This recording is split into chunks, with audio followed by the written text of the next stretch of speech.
what's up, guys? It's another edition of the NukeStream. Uh, like the video on your way in, guys. And today we're going to talk about, you know, the regular old uh, spicy film content debate that comes back, especially in this year, the year of our Lord, election year, where everyone's talking about the soul of the country and what everyone should do to improve these to save the hypothetical situation we're in, and all at your expense in your life, but yes, so you guys know where you can find me. Linktree, I'll put it in the chat. Follow me on all platforms. New Patreon post about alpha is a mindset, not a demographic. Good stuff in there. Plus that was what the last show was about. I also have an interview with Terrence Pop about to drop. It's not live. It's not live, but it's recorded, but it's professionally recorded. So be on the lookout for that, guys. Special treat for you guys. And you know, got to talk to the popster. Pretty cool guy. He's exactly in person. He's exactly how he is in his show. So, so yeah, guys. A couple cool things coming down the pipe. Patreon's $5 a month, guys. Essays every week. I write about same things that I talk about, but more written if you prefer that. And if you guys would like a consult, DM me on Twitter or on Instagram, and we could set one up, talk for an hour about anything that's on your mind, problems, getting back into dating, you just want to talk to somebody, So yeah, guys. Here we are again, the same debate. Adult film content, really bad, ruining the country, ruining the world. You should be afraid that of its effects, blah blah blah. It's evil. It makes your dick fall off. What else do they say? It's demonic. We got demons involved now. We got we have certain races that we can't talk about, saying that they did this on purpose to weaken men, and all these kind of like conspiracy theories and all that stuff about why this stuff exists, right? Not understanding, and they all miss the point that it exists because there's a demand for it, not because somebody said let's trick people into watching this and all that, right? A lot of people think that this industry is something where you need business savvy. It just sells itself, right? Just like drugs, adult content sells itself. You don't need much skill or acumen to sell this stuff, right? Maybe to be a performer, I don't know, I'm not a performer, but to sell it, it's not hard to sell. It's like drugs, right? All you gotta do is introduce it and people will go crazy.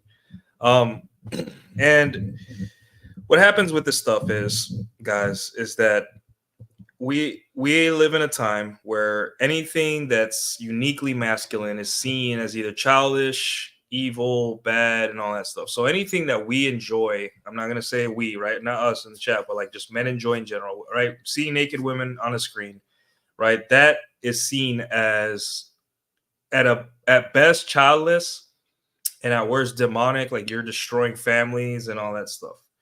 And the issue with that we have, sane men have, is that we look at this stuff and we're just like, yeah, it exists. Yeah, it's not the best for you. Yeah, it's not the healthiest way to deal. It's not a good sedation. It's a sedation, just like video games, just like alcohol, just like any other sedation where you shouldn't be doing it. But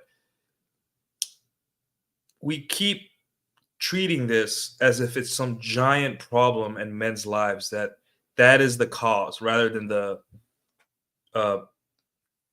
symptom, right? Like we think that guys go to this stuff because we want to all the time, right? Like, oh, we prefer pixels on a screen and touching ourselves over hot women in real life doing the things to us. And the thing is too, the way I see it. When you make a problem bigger than it really is, it makes it harder to deal with, right? Um, and as a guy, you look at the stuff and you're just like, I understand why this is so powerful, right? Um, and I can, I did talk like in October, I did a stream about, your men's adult film habit. And there are things you need to understand that first off, nobody cares that you do this stuff or you watch it. Nobody cares, right? Maybe your wife, if you have one. And sometimes wives won't even care as long as you're like, yeah, he watches it, but, doesn't affect our bedroom life. But, again, it's one of those problems that if it is a problem if you use it, but it's not as big a problem as everyone tries to make it out to be. And there's a reason why they try to make this problem bigger than it is, because it gives what? Women power, right? Because it all boils down as giving women power, right? When you have this discussion, right, and you frame it as a cause rather than a symptom, right?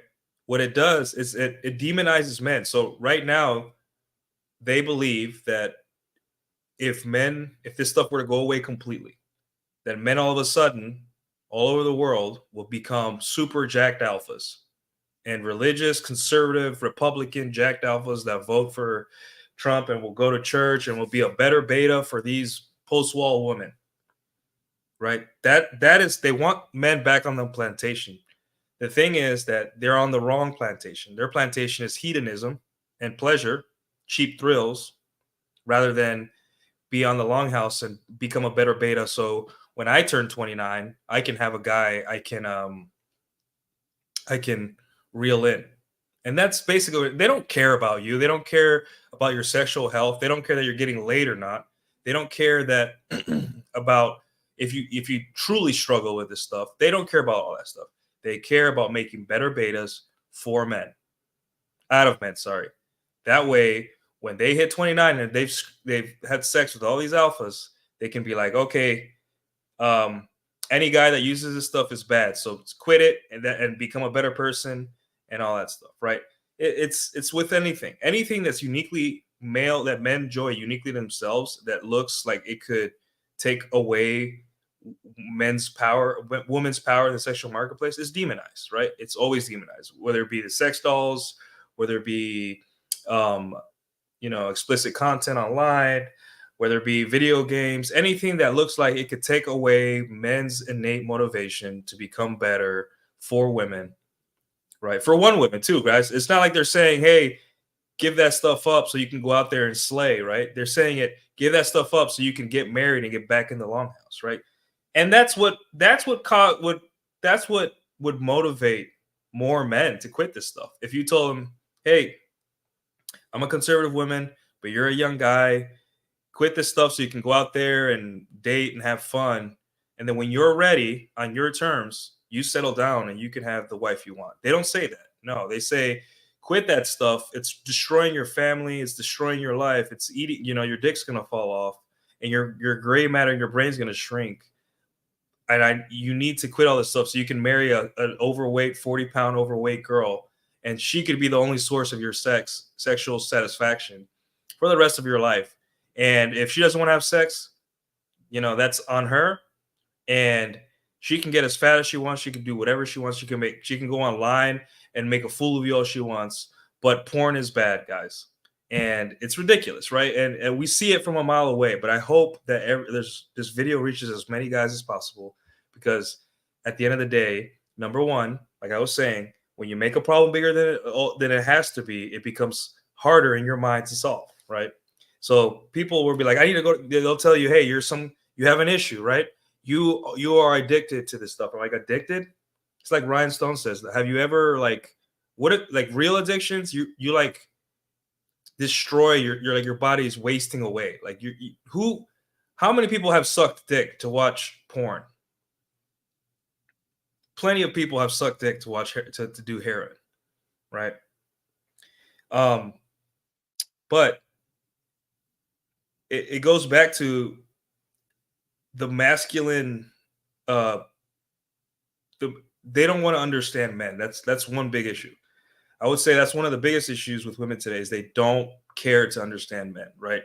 Because if you go to any third world country, and I've seen interviews where, like, even in Japan, they're like, if your husband goes to a brothel, is that cheating? And there were women that genuinely like, no, they don't consider that cheating. And why is that, right? I'm not saying personally, I wouldn't have. That's kind of weird to me, right? Don't do that. Like, figure out why you would go to a brothel to cheat on your wife. That's probably what you want to figure out first, right? But the point is that women in other countries in outside of the West, right? They understand the male sex drive. They're fully accepted from a young age. These women look at their fathers. There's I've met women who've had their fathers have second families and have cheated on their mom multiple times. And excuse me, uh, they love they love their dad. They talk about their dad like he's somewhat a hero, or and it's just because those women understand the male sex drive and what it is. But women in the West, they kind of live more in a fantasy land where, oh, men are just like me, and I don't like women don't have the testosterone and the drive we do. We have 7 to 12 times the testosterone they do, and if all women had our level of testosterone for like 2 days, after that they would all come and apologize to us. They'd be like, I had no idea that every woman you saw, you wanted to, like, you saw her as a sexual object.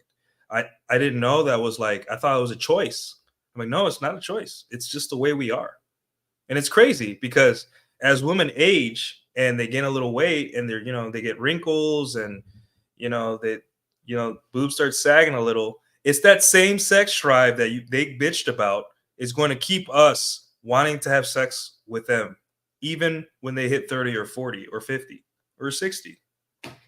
So first off, they don't understand the male experience. They don't want to understand the male experience, and it's funny because if they sat down and they just, like, kind of sat down and be like, what is the male experience?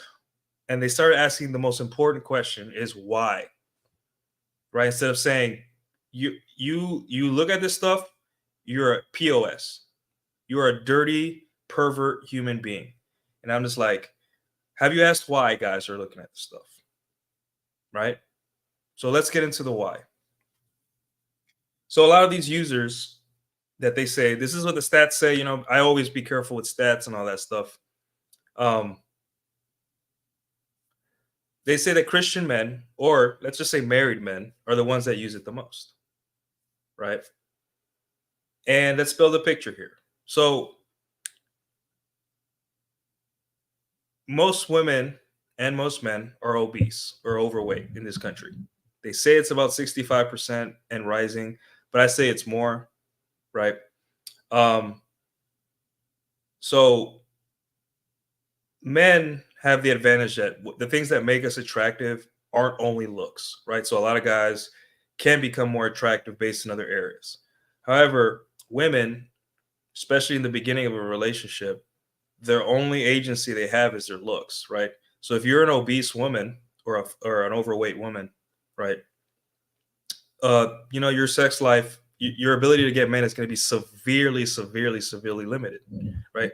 Now you guys may say, well, she can go on Tinder or Hinge or anything and just get laid, right? But remember, guys, dick doesn't mean anything to women at all. It's just like whatever, to them. It's the ability to keep a man's attention longer than one night, right? Because any guy can use a slump buster. Any guy can lower his expectations and get with the chubby chick and all that stuff. But those women have to face the fact that they will always be outclassed by hotter women everywhere they go, whether it be a salsa night, whether it be having to see the hot women get promoted at the job and not them, having to see their friends get married sooner. Like, there are consequences. You just don't see them as a guy because you only see that she's getting attention from men. But remember, women don't see it as like we do, right? They're looking for, they're competing for the top man. And the being overweight and obese, it cuts you out from that, right? It completely cuts you out from being able to hold a man's attention that could get thinner, hotter chicks, right? Unless he fetishizes that, which that's very few men. So Yeah, if all women had our sex drive for a day or two, they'd all apologize. They'd be like, "Holy crap, I couldn't believe it! Like, I can't believe that you guys have to deal with this." And consequently enough, female bodybuilders and women that transition to men, um, a lot of them they have their biggest complaints is number one is that they can't access their feelings anymore. Like they just become like, I can't cry, I can't do anything. And it's just like, yeah, that's testosterone, you know? And number two, they see everything as a sexual object, right? They start objectifying women, right? And so women that get mad at men for being who we are, they're in for a long life of being either lonely or with guys they don't like or just frustrated all the time. It's their ego. This is an ego thing for women. Oh, it's purely ego because they don't care about you. They don't care about you, right? When Candace Owens or whoever conservative trad thought number 57612 says, "Hey, this stuff is killing men's ability to pair bond," whatever the long list of things that they think it does, right? And then you put together a picture. Most women in this country are obese or overweight, um, and you paint more stuff, put it together. Hey, like most guys aren't having sex, but the girls are. You just put all these stats and in surveys that everyone loves to quote and use for clout, right? At the expense of men that are kind of suffering in this sexual marketplace. And you put it together, and you're just like, wait, you may say it's evil, but it makes sense that guys would turn to this stuff. It is because guys are pragmatic. They're, hey, I can't get laid, but I need a release. Let me look at boobs online and I can, at least fantasize about, having a girlfriend. Right. And if you look at adult films, and this is where like it's kind of comical, right? Like, oh, stepbrother, I'm stuck in the washing machine. Or oh, like the kid that it gets left alone with the stepmom and with his mom's friend and all that stuff, right? But if you guys really look at all these funny tropes and memes in adult films, they're based all on the same thing. They're just common fantasies that men have, right? And I would venture to say that a lot of what makes adult films so attractive to men is that it presents situations that they go through every day, that they see, that they experience, right? And especially in like and they fantasize about, it makes it more real to them, right? A lot of girls, they see men as like, oh, they just want to see the girl get pounded, blah blah blah, whatever, like kind of. But if you look at a lot of what guys search the most, right, it's just basically a reflection of reality, that things they wish they can get, and these fantasies are they mirror reality. uh, so you may think men are just some animals that they just they have this sex drive, they just deviant, they want to see women get hurt, or they want sexual crimes to happen against women, right? That's not the case, right? And that's another thing they say, that guys that look at this stuff, they secretly want to hurt women and commit crimes against women. Like, no, dude, they want affection from women. It's not only about the act of you putting your penis inside of a vagina, right? It's sexual compliance, right? It's having a girl that's happy to fuck you, right? That is the part they don't understand, because most men know that it's bad to chase women that don't want them, right? You'll become a sex pest, like that funny word the millennials came up with, sex pest, right? They know that, hey, they have to quit when the girl says no. I mean, some guys with no game or social calibration won't pick this up, right? But they know that if they talk to a girl and the girl's like, you know, kind of turn them down for a date, and they try again and turn them down for the second day, they know, hey, like maybe she's not into it, right? Um, and you see this adult film stuff, right? And you're just like, wait, that's a kid who's waiting on his friend, and the hot mom walks in, and then they hook up or something, right? Or the plumber, or the what's the funny one, the stuck in the washing machine, all these situations. And I'm like, I could see those situations happening. Like there's a lot of divorced mothers that remarry, so or there's a lot of single moms, single older moms, right? And these situations are very similar to what happens in real life, right? So you're not an animal that needs to be caged because you look at this stuff, right?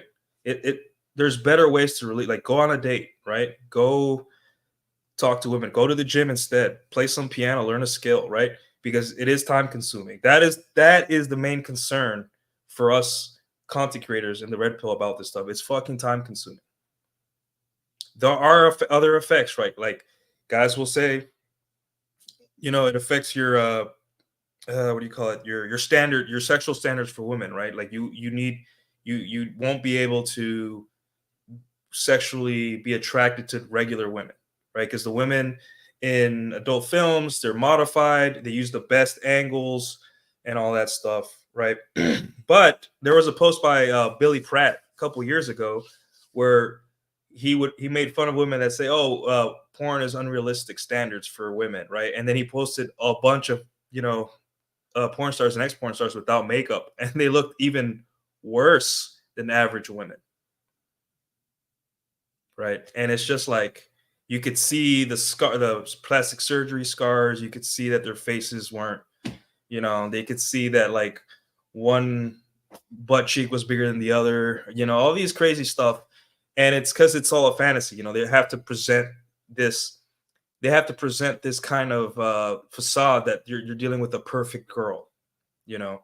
But I've met an adult film actress at my gym, right? I thought she was a regular girl. I started hitting on her, right? 20 May of 2021, right? And I'm not gonna say her name on here, right? But she was this little small Asian girl, brown Asian girl, right? And the gym was empty, and she came onto the machine next to me to do the cable back exercises, right?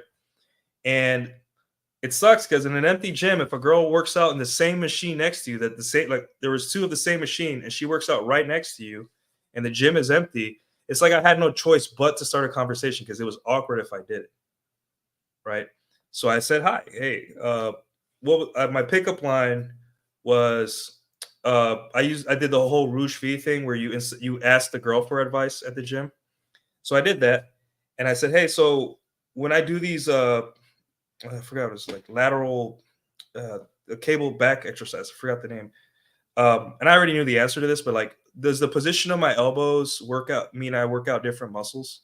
Right? Because she was very like very she would get after it in the gym. She was very, she didn't play around. Like she would run around the gym getting stuff done. She would barely ever be distracted. And she looked at me like, what? And I'm like, yeah. And I asked her again, and she started saying, well, like it's this and that, and this is, I already knew the answer myself. I just, pretending that I didn't. And I ended up saying, well, if it doesn't work, I'm gonna come after you. I'm gonna sue you or something like that. Something playful. And she like giggled a little bit, but like she didn't want to, but she's like, okay, this guy's kind of charming. And she got up and just looked at me for like 5 seconds. And that, I mean, I think that meant that she wanted me to get her number. Or, it's like, hey, this guy's, like, ask me for my number, stupid. And, I messed it up and all that. But the point stands that I could have never guessed that she was an adult film actress. And she's mainstream. Like, she was on Brazzers and all these other websites. And I was like, and the way I found out was that I know what you guys are thinking. Oh, he found out because he watched this stuff. No. So at my gym, I went to my gym's page, like Instagram page, and because when you first sign up for the gym, they kind of like Instagram markets you gyms and all that stuff because they hear you talk or whatever you type it in or whatever phone number you call. So it popped up, my gym chain popped up on mine. I'm like, hey, I wonder what pictures are in my gym. So I put in my LA Fitness location, and I looked up the tag portion where people tag themselves. I wanted to see the people that work out next to, because I see people all the time, what they did, what their background is, and all that stuff. I was curious, right? So I went in and I saw that she was in one of those like pictures where the backdrop is like a Hollywood and they have like the logo of LA Fitness. She took a picture or something. And I'm like, oh, she must be, she must know everyone there. And I hit her profile, and I saw the tag, and I'm like, wait a minute. I opened the profile, and I think it had her Twitter handle, but not a lot of pictures of her content, like, promo content on Instagram. So I was like, let me hit this. I was active on Twitter, so let me hit this Twitter link. And then I go on Twitter. I'm like, holy shit, this girl is a porn star. And it made sense because I was wondering why these older guys or these weird guys at the gym would come up to her and like chat with her and stuff like that. I was like, what is this girl famous? Is she an influencer? She looks like a regular chick, like 5 out of 10 Asian chick. Like, she was cute, but like I would have never guessed. And there's guys that jerk off to her.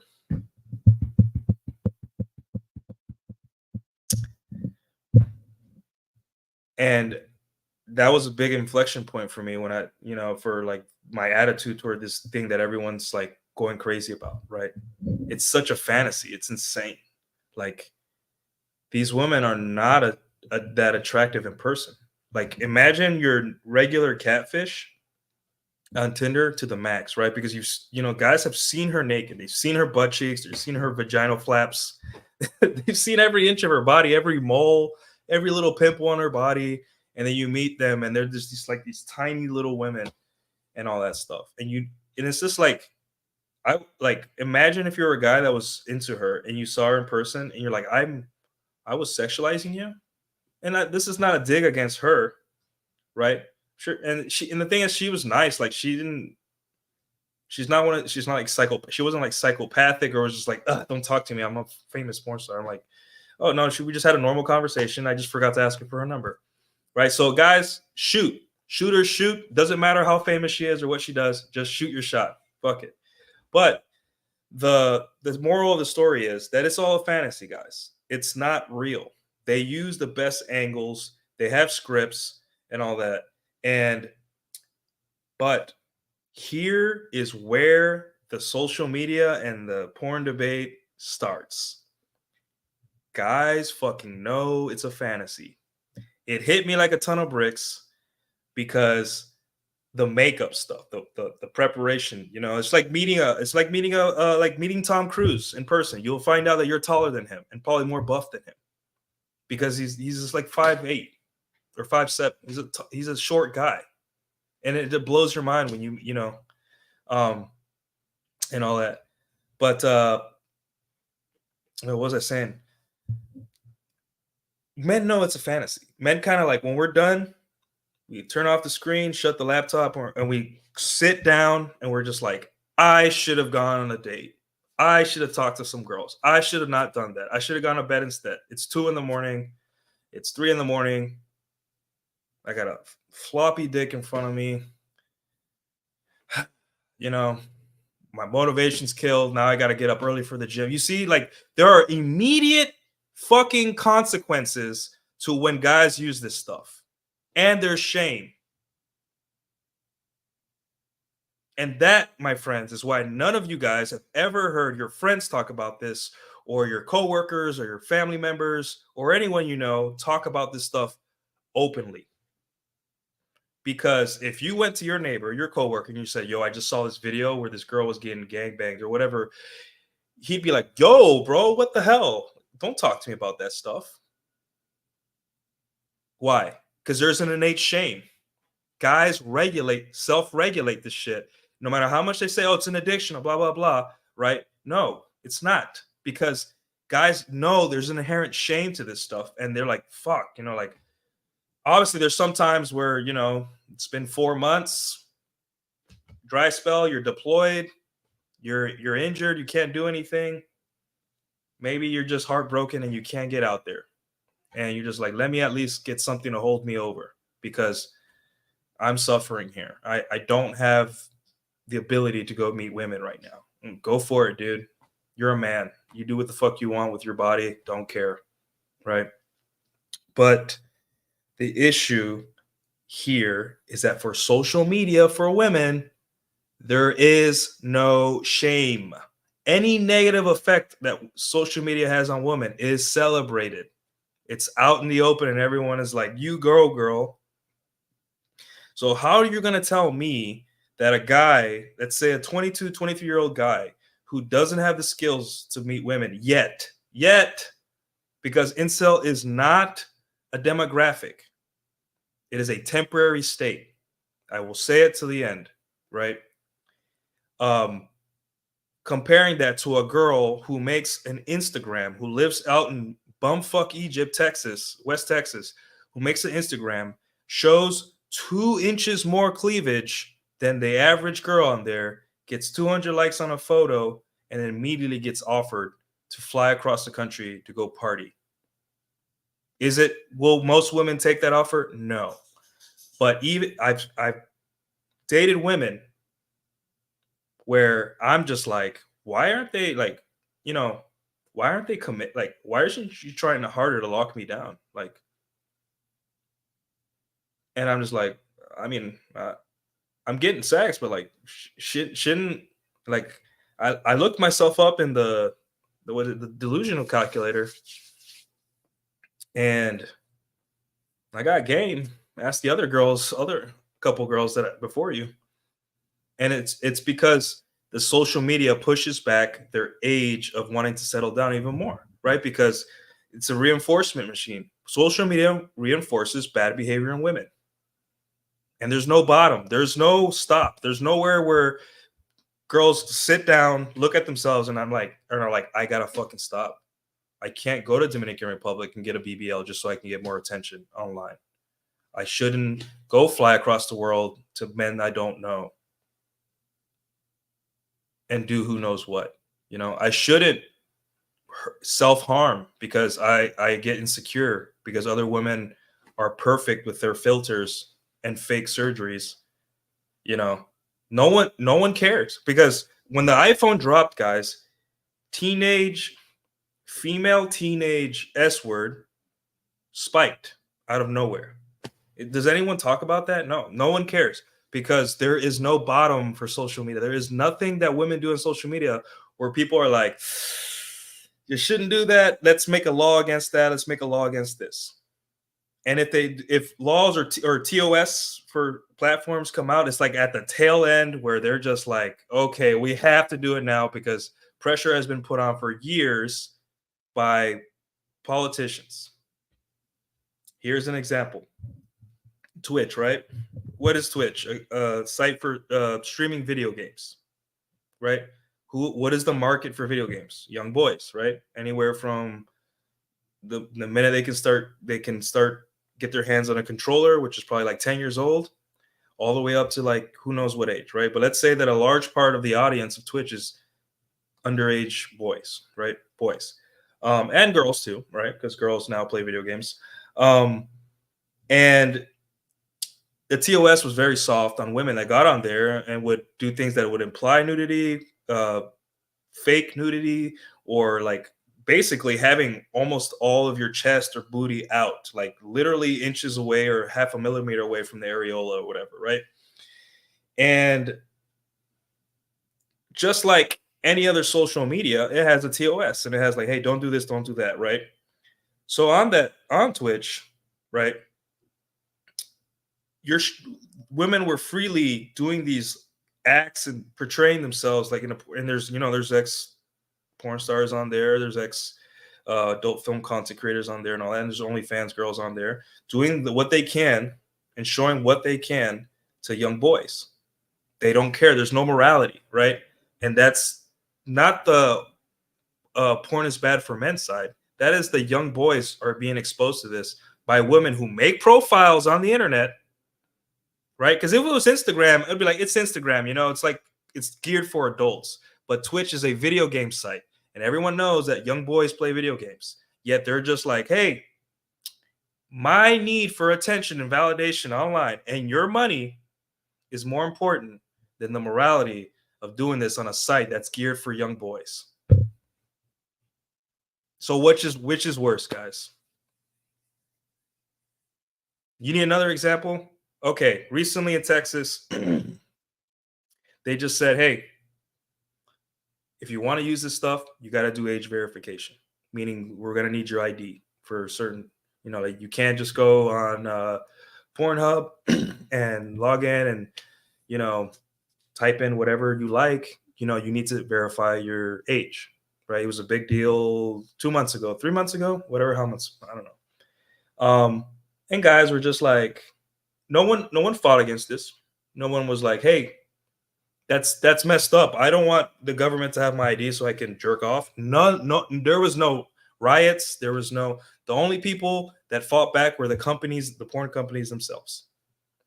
But no man was like, "That's unfair." They made jokes about it. They were just like, like, "Oh man, can our man just touch himself in peace without being ID'd by the government?" Like they made jokes about it, but there was no riots in the streets. There was no protests. There was no groups getting together to fight for the right for men to not have to identify their age so they can look at this stuff. Nothing. We just said, yeah, makes sense, cool. And the guys that really wanted to just got VPNs. Like there was a post on Dallas Texas TV on Instagram where it's like VPN use has tripled in the past couple of days because guys are using VPNs to access sites from other states, right? So yeah, is porn bad that when we take away the ability for a lot of men to use it in a state, um, that they don't nothing happens. They just like, hey, cool, we get it. Yeah, so young boys and girls don't have easy access to this stuff. Cool, yeah.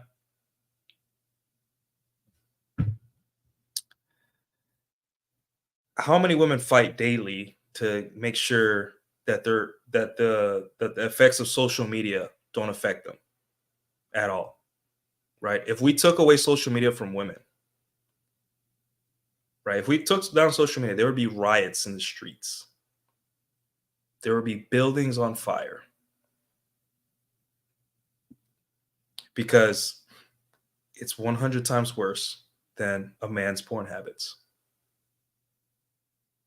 It is 100 times worse, if not more. There's no regulation. Again, there is no regulation. There is no, hey, ladies, like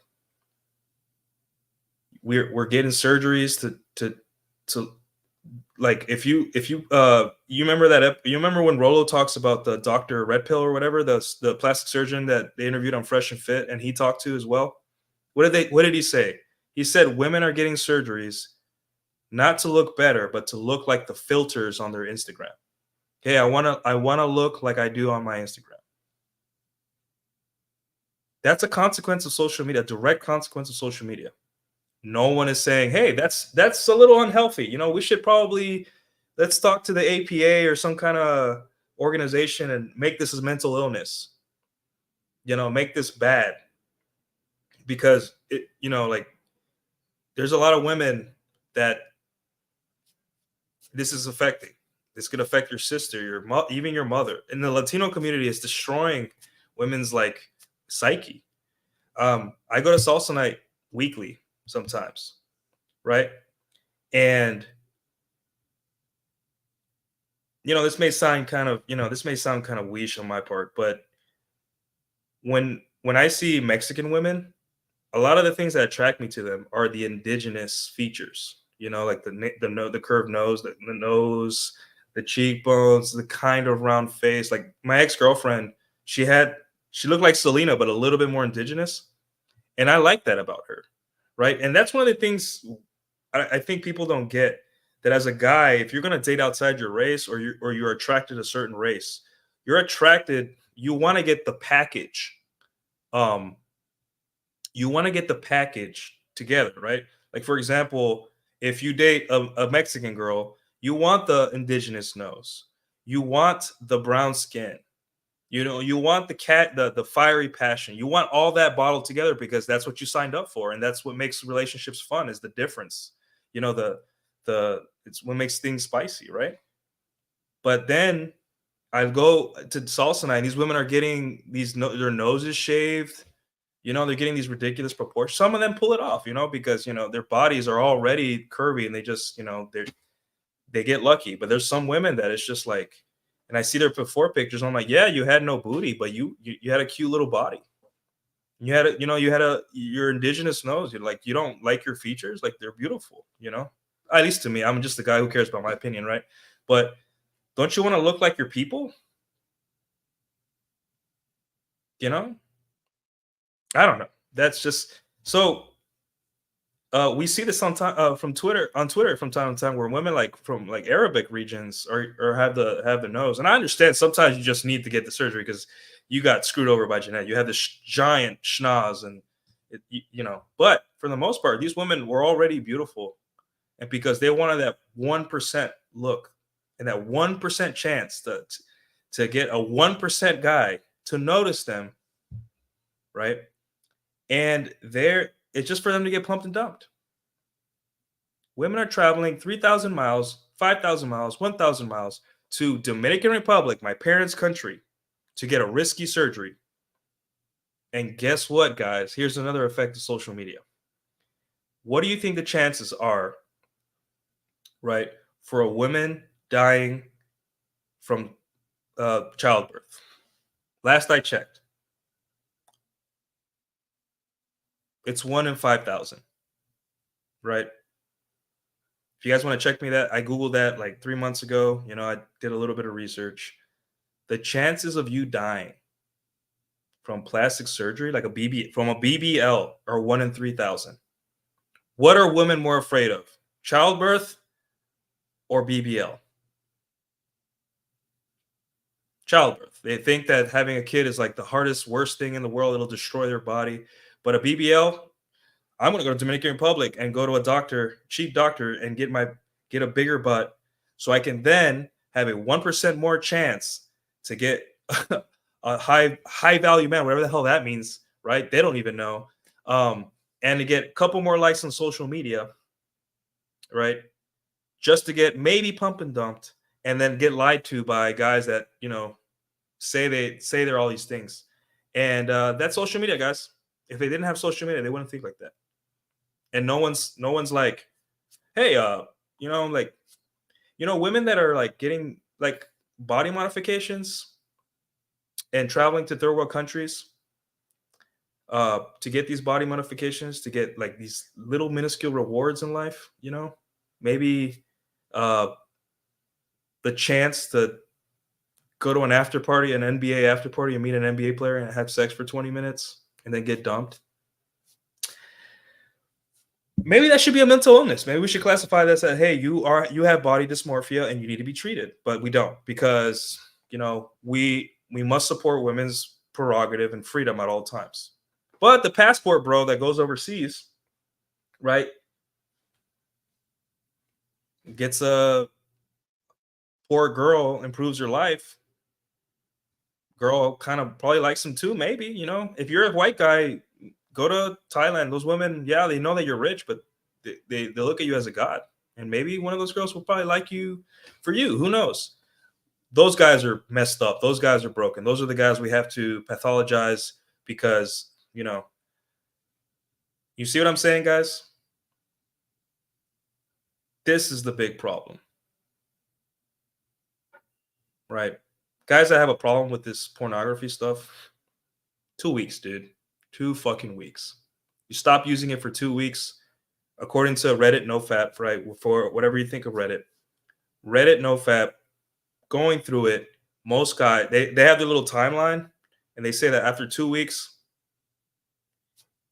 women start looking really good again. Like average women start looking really good again. Okay. And your erection's stronger, just as strong as if you never looked at this stuff, right? 2 weeks. And you're back to normal. For some guys, it doesn't even affect them. Like they can watch it for like an hour and then they can go like this, absolutely annihilate their girlfriend or whatever date they have. Depends on the guy, right? And there's just some guys that, like, if they see one titty online or half a titty, they gotta go jerk it. They have no self-control. So it's just another version of the longhouse. It's just another version of you're a wild animal. We need to control and restrain you and put you in a cage. And that cage is, we're going to take away all the sedations. That way you can work harder to be a better beta for me when I feel like it, when I'm done with my freedom. Right. Again, this is not advocating for adult. This is advocating for, I don't give a fuck about your stupid adult film habit. No one does. And that's the beauty of being a man. No one cares that you suck. No one cares that you don't do the things you're supposed to do. right? The most motivating thing that was ever told to me in the military is no one cares that you suck. Because a lot of times dudes suck on purpose because they want someone to notice them and yell at them. And when I was told that, I'd be like, whether I suck or not, it's only going to affect me because the job's going to get done. So I might as well not suck at life. So the same thing I tell you guys, that you may look at this stuff like, dude, I don't care. No one cares that you suck at life. It's only going to affect you. And that's the beauty of being a man. That if right now you open a window and you jerk off for 4 hours, you got to deal with that consequence and no one else. No one else. And that's the beauty of it. However, women are destroying families over social media, right? If a woman walks in on you doing this stuff, she's just going to be disgusted, maybe. Or she's going to feel like competition anxiety. You know, like it's not that serious. There are women in third world countries like Latin America, right? Where if they caught their man doing this stuff, they'd be like,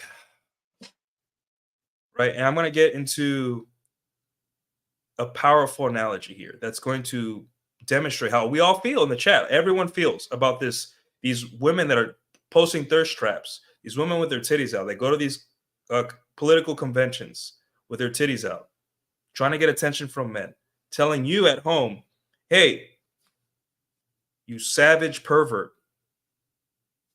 stop doing whatever you want with your dick and your body. And it's just like, are you serious? Like, what in the longhouse is this? Look at it. Go on Twitter. All these conservatards, right? They're telling you, hey, this is bad for you. This is bad for you. This is bad for you. Ladies, Lauren Boebert doing her thing in a movie theater.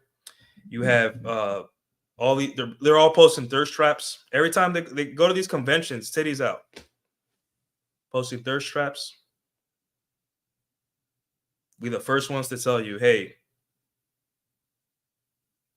you're a pervert because you look at this stuff. The reality is, whether you look at it or not, dude, you still have a burden of performance. You still have to perform, right? And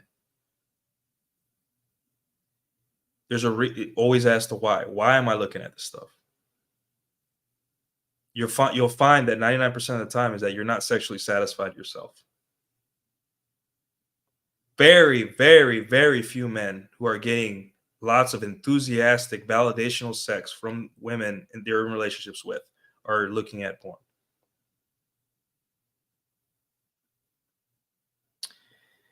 And you'll be surprised how much women like watching this stuff too, which is very interesting. That's something I discovered in the last 2 years, that women are very open about, like, it. Once you get them comfortable sexually around you, they will tell you, right? Recently, I dated a girl that, she was a kinky girl, not kinky, she was like a nerdy violinist, Asian chick, right? Very, very sweet girl, very competent, like very hardworking, very sweet, very shy, non-confrontational, but she was kind of kinky, right? And she would say, hey, do you watch this stuff? And I thought it was a trap. And I was like, no, right? Well, he's like, yeah, well, I do. And I'm just like, cool, okay. I thought it was like one of those like girls trying to like psych me out. So I was like, cool, interesting. That's good for you. And she was like, no, seriously, like, this is who I like. And she showed me the exact actress. And then she started explaining to me why she liked her. Some blonde bimbo chick with giant, massive jugs and like just looked like the bimbo, like the bimbo, like Pamela Anderson kind of look. And I was just like, what the fuck? You don't like girls that look like you? Or I don't know what women are into, right? And she said, no, I like her because she's proportionate and blah, blah, blah, and all that stuff. And I'm like, oh my God. Like I had to clutch my pearls. Right. And then, I'm not going to get into the other details, it's a little graphic, right?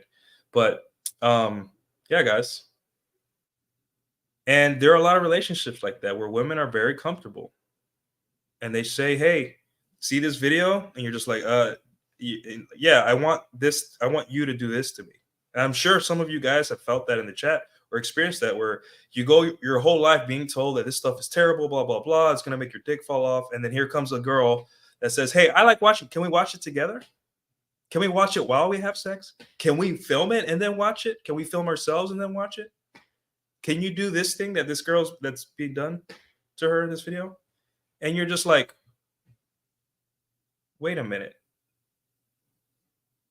The reason I had so much trouble getting over my sexual shame as a man, meaning that you desire multiple women at once, that you stare at women, you want to hit on women, like macking on women. You were told that because look at media, right? Like it's Barney Stinson from How I Met Your Mother, right? One of the most popular shows we had when we were growing up.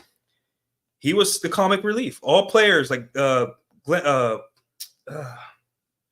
what's his name? Glenn Quagmire from Family Guy. He was a womanizer, right? And he was the comic relief of the show. He was the dirty pervert.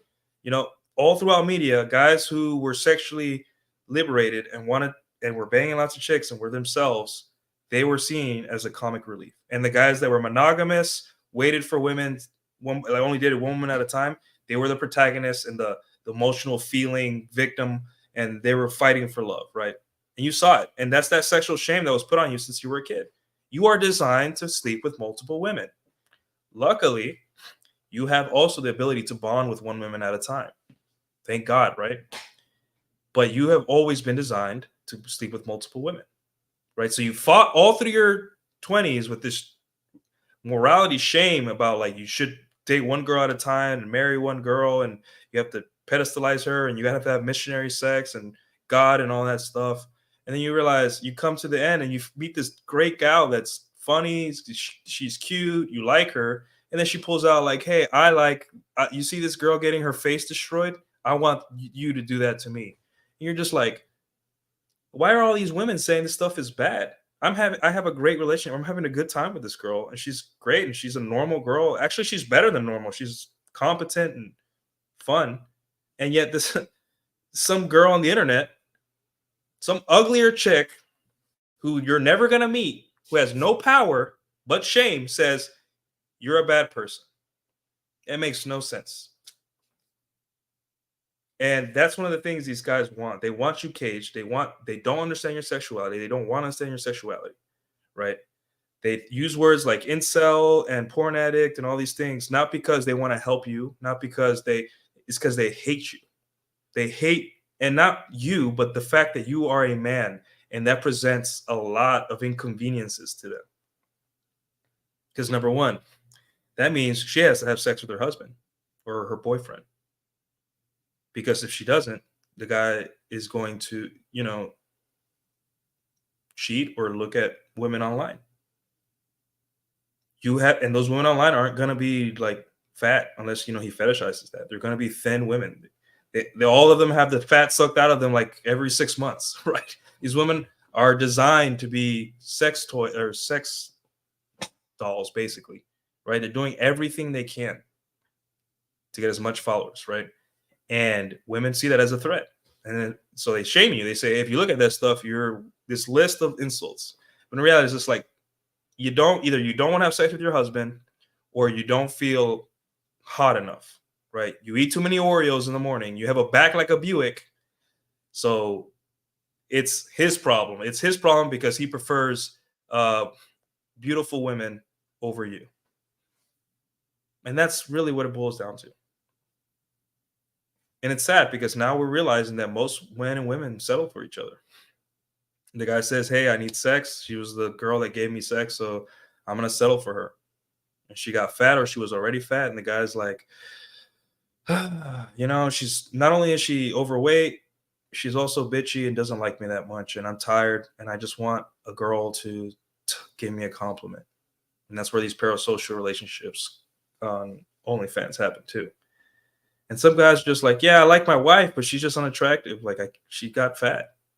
I'm not excited, no enthusiasm in the bedroom. So I need something. Women don't want to accept that there's a burden of performance in relationships, right? They want to just exist. It's the whole, what do you bring to the table argument, right? Modern women most women, I'm going to say, only think about what they can take from a person, right? That's a flawed way of thinking, right? I know that you can't, we don't care about women at large. We care about the women in your life. I get it. Yeah, that's important. But the default is that what can I get out of this guy, and why do I have to be a better woman for him? I'm already awesome. Yeah, let's take a break. Let's get this super chat. We got a $10 from Julian Reyes. Thank you so much, sir. You get one of these. Thank you so much. Best friend. All right, Julian Reyes with the $10. There should be age verification for social media also, in my opinion. Body dysmorphia, depression, deletion rates, and social divide would plummet if that were the case. Children, teens are very impressionable. I'm at 3 girls right now that have admitted to me that they used to go on Omegle as underage to flirt with men in their 30s. Which, why in your 30s are you on Omegle as a guy? I don't know, but like, they would lie. And why is that, guy? We see what I'm saying. See what I'm saying? Omegle, I think, shut down now, right? Because of that. But years, like maybe a decade after it started. But no one's talking about that. Go on Tinder or like whatever, like kind of like Wild West dating app, and you'll see that women are saying, "Oh, my actual age is this. I'm not actually 25, or I'm not actually 22." Or they, it shows basically there's evidence that says that they started their profile underage. I went on a couple dates with the girl, right? She's a half white, half Mexican chick. She was the number 2 opera singer in Texas, right? Talented girl. And I went on a date with her, and we were talking about, you know, on a second date, we were talking about our Tinder profiles. And I said, "Hey, what about this pic where you're in a pool, you know, in bikini, like you're not facing the camera? Is that really you?" And I was messing with her. She's like, "Yeah." And then she kind of looked like she got a little red, and she's like, went up to my hair and said, "I'm actually 17 in that picture."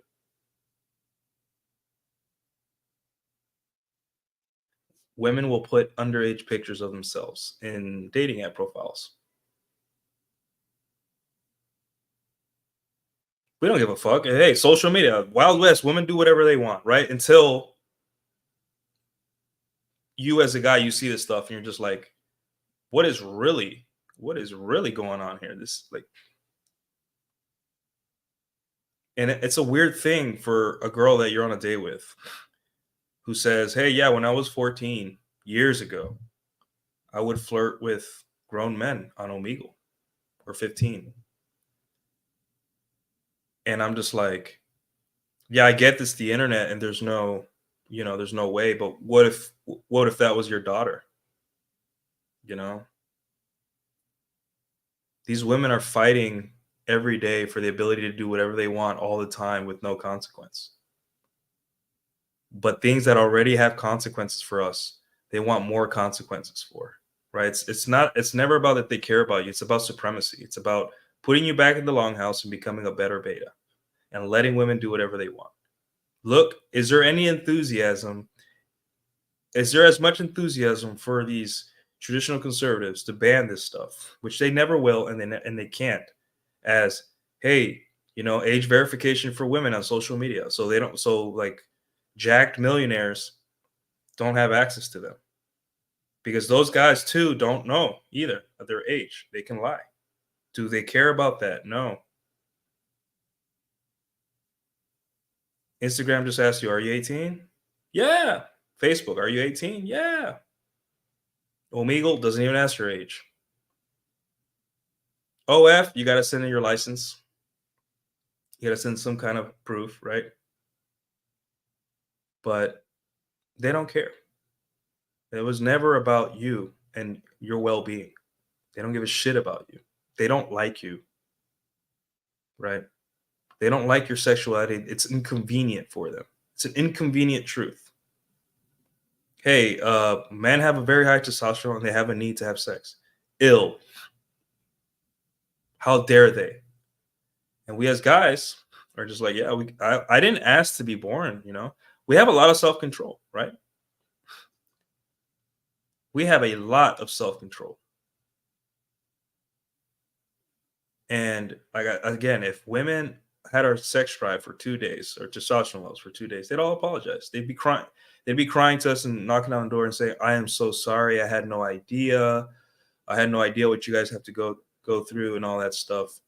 And I'm just like, it's fine. It's never gonna happen, guys. So don't ever expect an apology, right? But it goes to show you that, like I said before, as a guy who grew up with a Hispanic mother and spent half of his childhood in Latin America, right? The biggest difference between women in these countries and US is that women in Latin America understand men and what they want. They understand, and if they don't understand, they make it a point to try to, right? Women do not understand nor care to understand men here, and that makes it really hard to love them, to date them, to be around them, right? Um, and some men don't even understand themselves, right? Like today, I posted yesterday, was it yesterday or today? I think it was yesterday. You don't dislike women; you just spend too much time around them, right? And I'm just like, a lot of people, a lot of guys in the chat were like, yeah, this is really true, right? I wasn't talking about the future of women. I wasn't talking about who's getting laid or who's not. I'm talking about the real life, day to day stuff that is going to help you deal with the opposite sex so you can learn to love them. And one of the things we do as men is we forget that we don't like spending a lot of time around them. We don't, no matter how much you convince yourself. You need time alone. You need time with your friends. You need time to solve the problems in your life. You need times to just be away from women so you can just have some peace, because what they don't know, what they don't want to know or learn is that being around women is exhausting. Loving women is exhausting to men, right? It wears us out. Women in other countries and countries where men are more important because of the socioeconomic status of the country understand this, right? My mom would tell my dad, "Go on a walk. You need to get away from me for a while, or I'm leaving the house. You have fun with the boys. I'm going to go out and do stuff." Or I would come home and my mom would say, "Leave your father alone. He's had a rough day. Leave him alone. Don't nag him. Don't ask him for anything. He'll let him. He's in the backyard. Just leave him alone." Right. And I always wondered why my parents' relationship lasted so long, even with their fights and all that stuff. Why they still love each other, why they still uh, are together, right? Besides, the obvious that they are from another time. It's simply my mom understood my dad completely. Everything about him, she understood and got and didn't fight it. She was like, "Yeah, that's men. That's what we are." And that was the biggest difference. And that at first made it really hard to date when I was finally able to date here in the United States. Is that I felt like I was explaining, I felt like you don't know about me and how I am as a guy. Like, do you understand how I am? Right. And it made it very difficult, right? Um, one example of that is like you don't hit a man, right? That's when I was younger, like 10 years old, a girl hit me, right? Like I don't remember if it was joking or serious, it was a long time ago. But her mom saw it. And I wasn't too bothered by it. I thought, like that's kind of mean, but whatever. We're playing tag, I think, or something. And she hit me because I laughed because I found her really fast. And I was like, haha, found you first. And her mom came over. I think her mom saw and came up to her and started yelling at her, like, "You do not hit boys. You do not hit men." And I was like, what is, it's not a big deal. I'm a guy. Like, yeah, we were just playing. She said, "Don't roughhouse with men.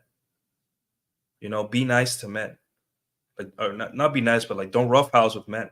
Right. I'm like, what, we're like the same strength, whatever.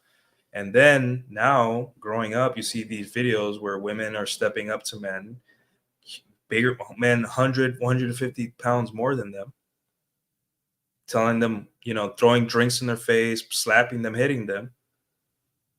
And then the guy just, either he runs away or he just once hits him right in the face once. And she's out. She's disoriented for like 5 minutes. That poor girl did not know that the number one rule about men is you don't hit men, right? Because if I hit a dude, I have the strength and at least I have some padding on me to take a hit. And also, I understand the consequences of hitting a guy, right? And I can defend myself if it's, it probably won't be that great, but I can defend myself. Women, you don't have that ability, right? Uh, and that's why, like, I kind of struggled with dating in the beginning because I felt like women here didn't understand me as a man, right? And they don't understand anything. Like this whole debate is about women really don't want to sit down and ask why.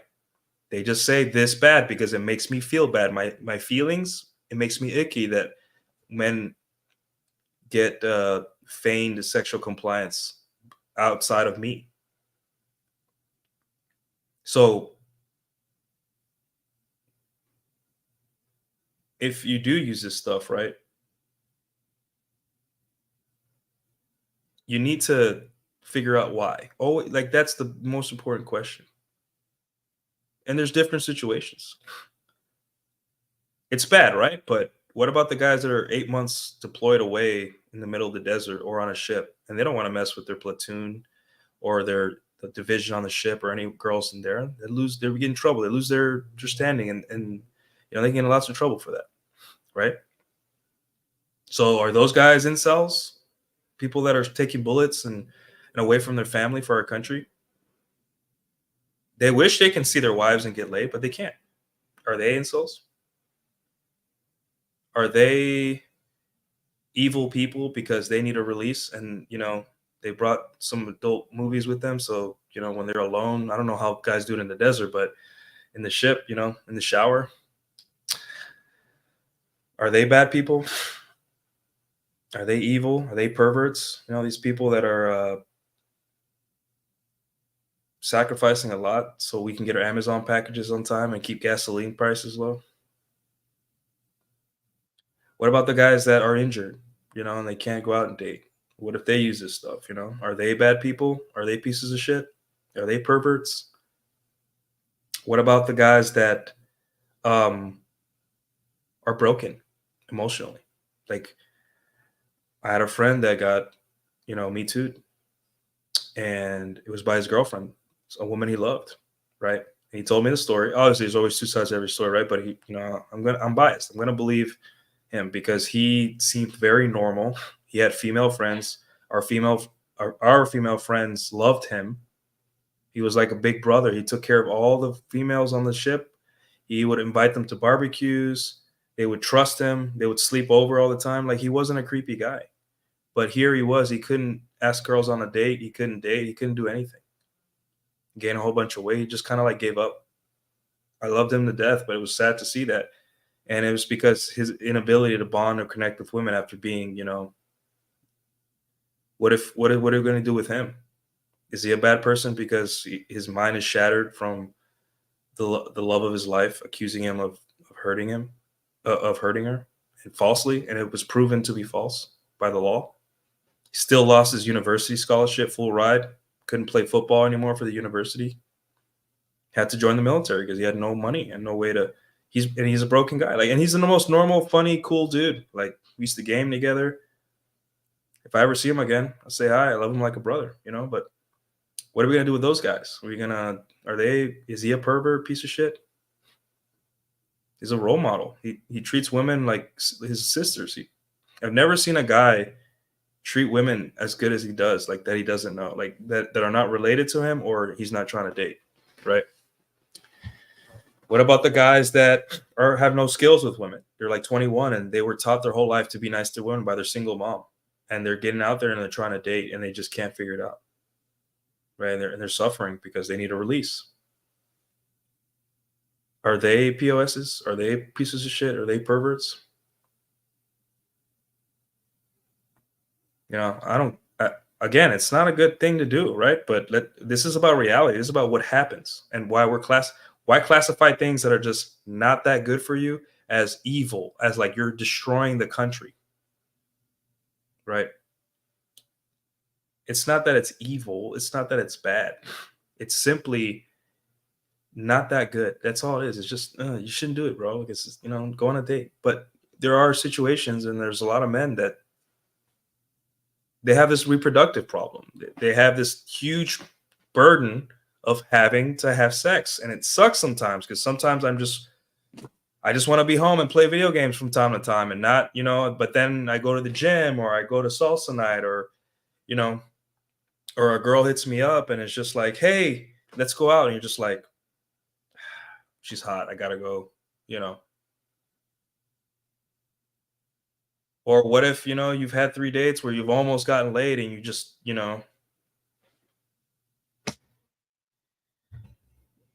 again, it's like, don't do it, but I understand if you do, bro. And the more you minimize this problem and make it more of like a function of, hey, like you did it because you're a man and you have a need, and you forgive yourself, the weird effect happens. Girls start liking you more because you're more comfortable with your own sexuality. That violinist nerdy Asian girl, who was a sweet little Asian girl, that she was sweetheart to me.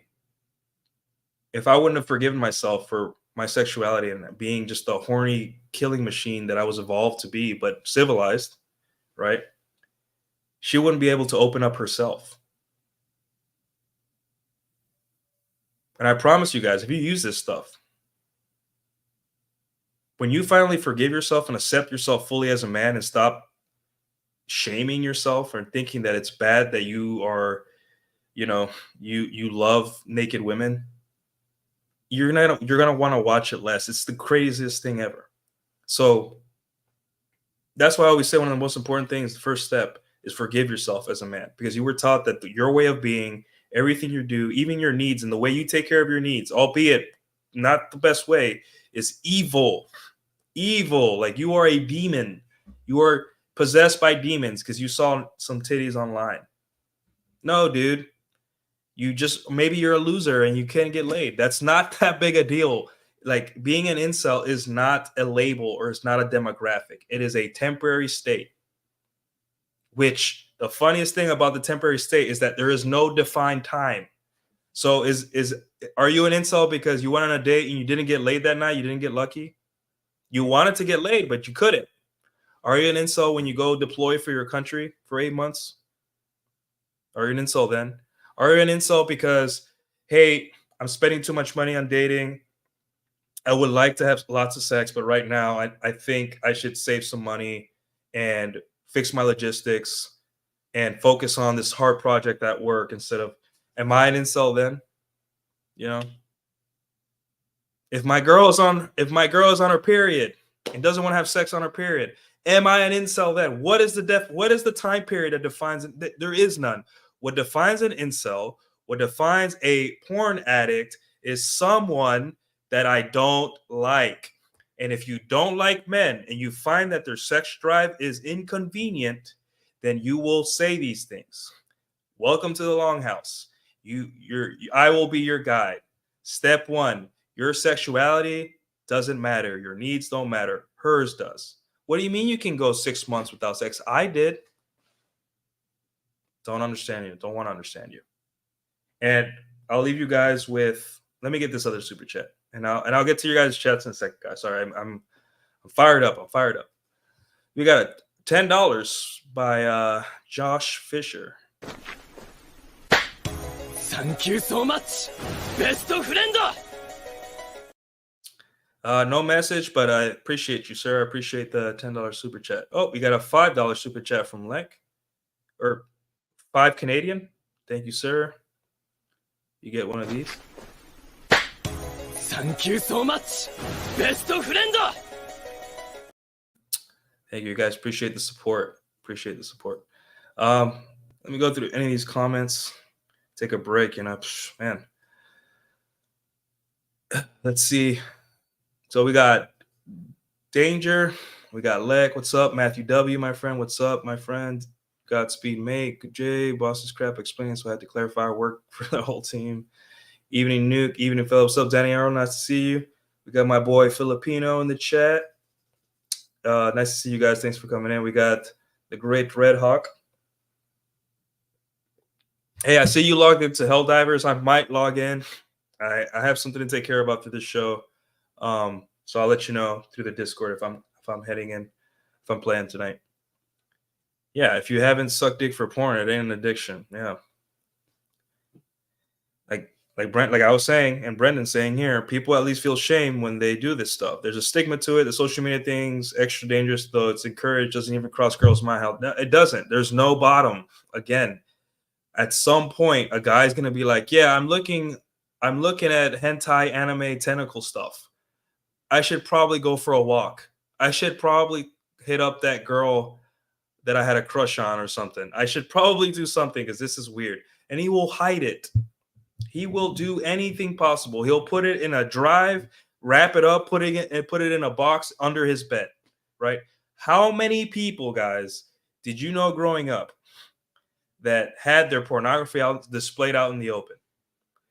Back in the day, guys had to go into the woods, open a box that was buried, like go on a quest to see a Playboy magazine because society knew and men inherently knew you cannot display that. It's shameful. You want to keep that secret. Women, like I said, right? Go on IG Reels. What are your 3 favorite things? I like I like Shiba Inu stuff. I think they're adorable. I like seeing them be goofy, right? And ideas and for how to take care of mine. I like anime. I like gym humor and shit posting and just funny things in general. And cooking. I like recipes, like stuff like that. And maybe drinks. I like to make drinks too. The algorithm, the moment a girl shows up shaking her titty, shaking her ass, or pretending that the video is about cooking, but it's really about her titty meat or whatever, and you stay 1 second longer, it's like nice, and you're just like, oh fuck, now my whole algorithm is gonna be this, and lo and behold, you wait an hour, you go to sleep, and you wake up, all women just shaking their ass, right? It's pervasive, right? I get it, but no one held a gun to these girls' heads to make content like this, right? What is rewarding these women to do this stuff?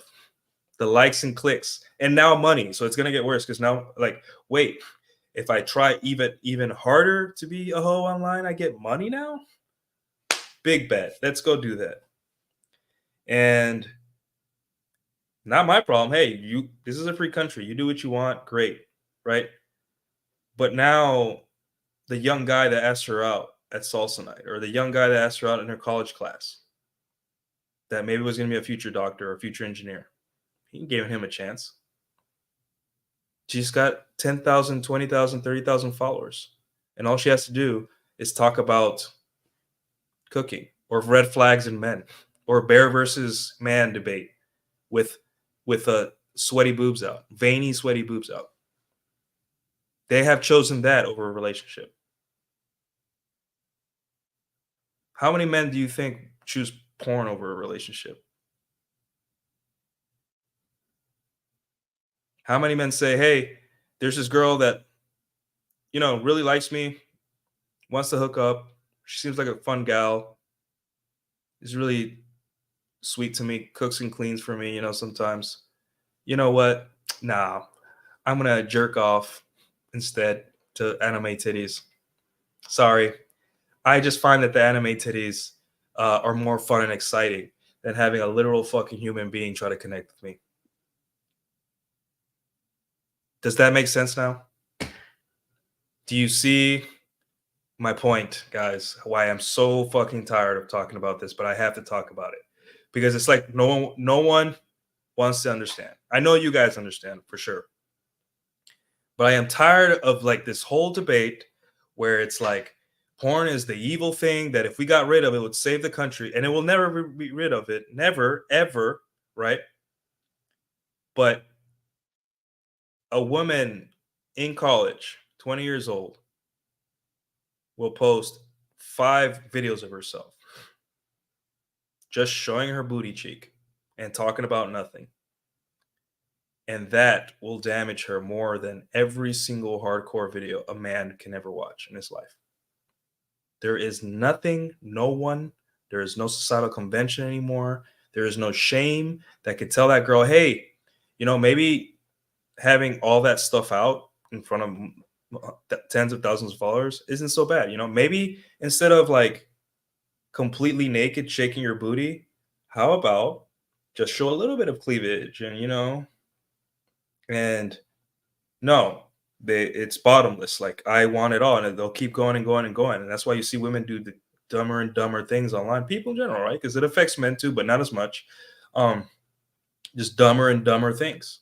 Look at the conservative women on our Twitter timeline, guys. They get that spike, that hit, and then they go again, and it's every week. Right? We have cake tits, hot tub tits. We have libertarian tits. All the different tits doing tit things on the tit Twitter timeline, just titting it up on Twitter. And now those women have men in their lives, and if they do, they're weesh pushovers. They're not the men they wanted because they have to settle for that guy. Because first off, optics, and they're aging out. But yeah, you seeing some boobs online, even by accident, is going to ruin the country, not tit Twitter timeline. So yeah. Here's another super chat from Josh Fisher. You get one of these, sir. Thank you so much, best friend. Josh Fisher, $10. New at the super chat, Nuke. I chatted earlier in the live while you were talking about corn addiction. What are your thoughts on strip clubs, and do you associate with corn? Man, dude, I've only gone to a strip club like twice. It was when I was in Nuke school. Funny story, I got a stripper in trouble. She walked off the stage to come talk to me when she wasn't supposed to, because I guess it's very strict. Like women aren't supposed to talk to men during certain, like there's things that they can and can do. And one of the bouncers or one of the owners of the strip club say, hey, you're not supposed to be doing that. And I'm just like, oh, I didn't know it was so strict.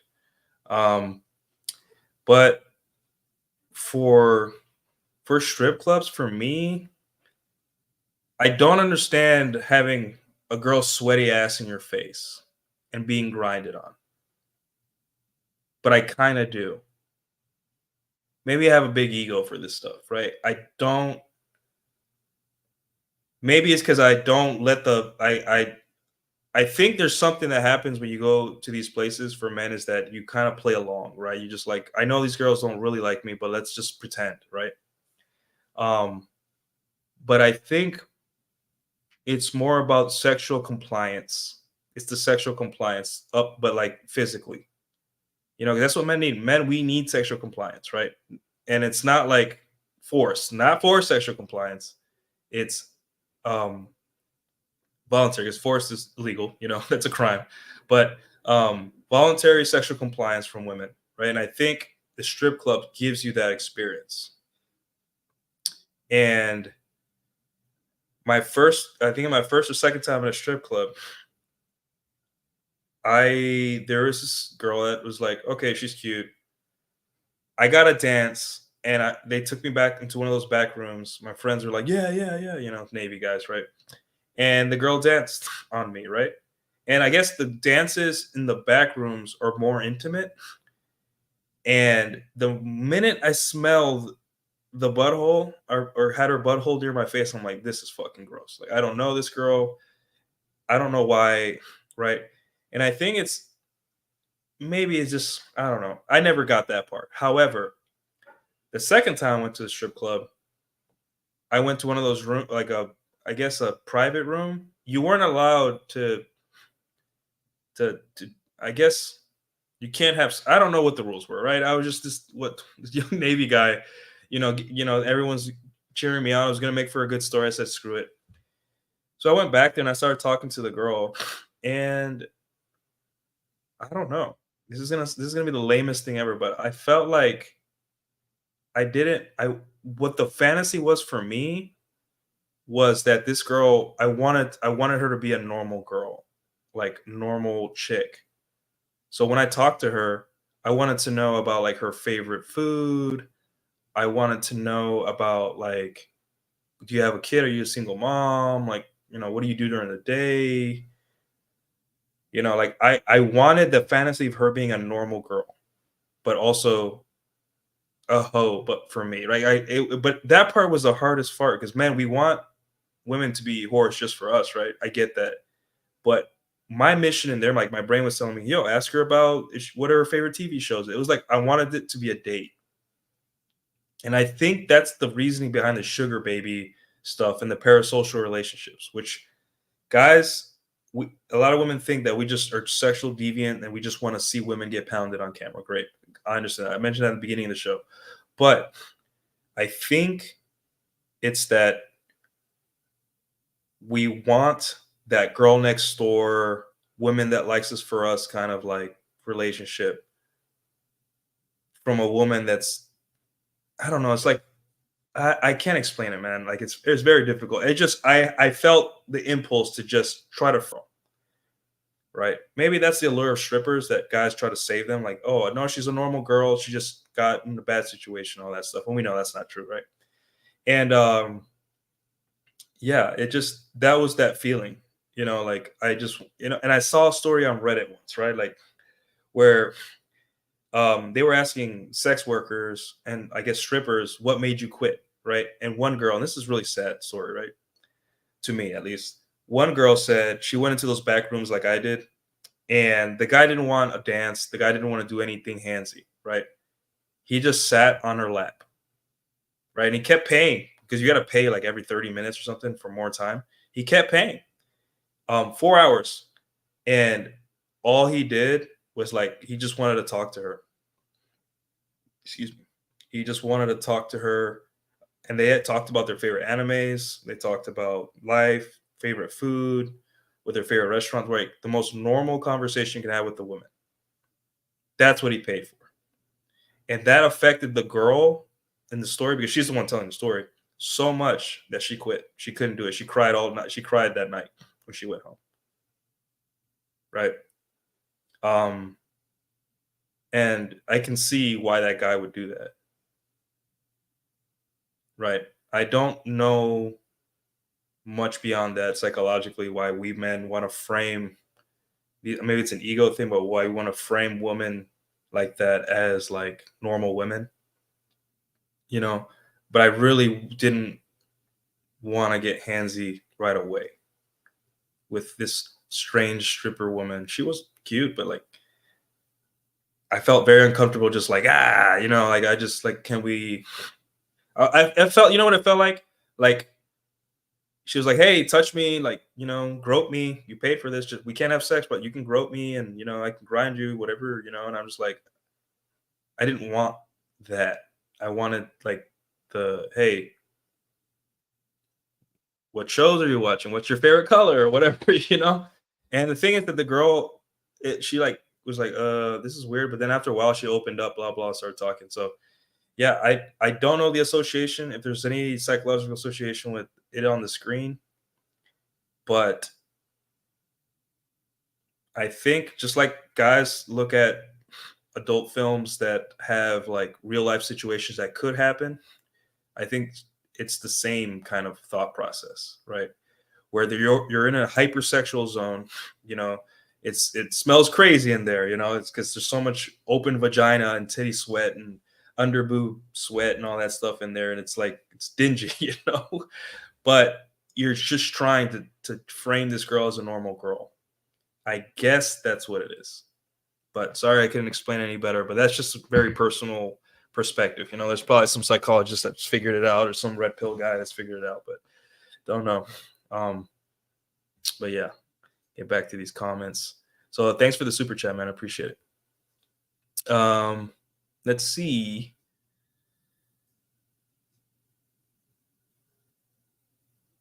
Yeah, much of the corn discussion is just a roundabout way of shaming the male sex drive. Yep. Saludos to dirty, perverted, despicable men. Yeah, and the thing is, like, ladies, what do you think that keeps us attracted to you and coming back to you when your skin starts getting saggy and your boobs start sagging and you have wrinkles? That same sex drive that you bitched about that made us turn to like adult films. Now it's the one keeping the relationship together despite you aging. So stop taking women seriously on these matters. They don't know. They don't know what they're saying. Men's fantasies versus vampire, pirate, billionaire, cowboy, serial killing, surgeon, lich king, emperor, romance novel fantasies.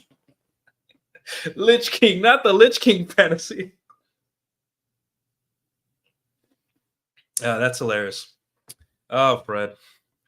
Social media is hyper competitive. Unrealistic beauty standards was in the early 2000s. Yeah. Unrealistic beauty standards, right? It affects women all the time.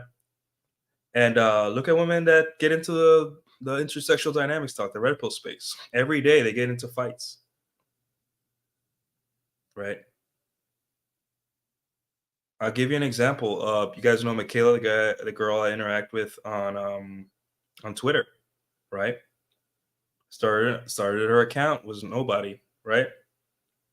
Just a normal flirty girl from California, right? She's very cute, but she got instantly addicted to Twitter, and all she does all day is take hate comments and get told she's ugly all day for her opinions.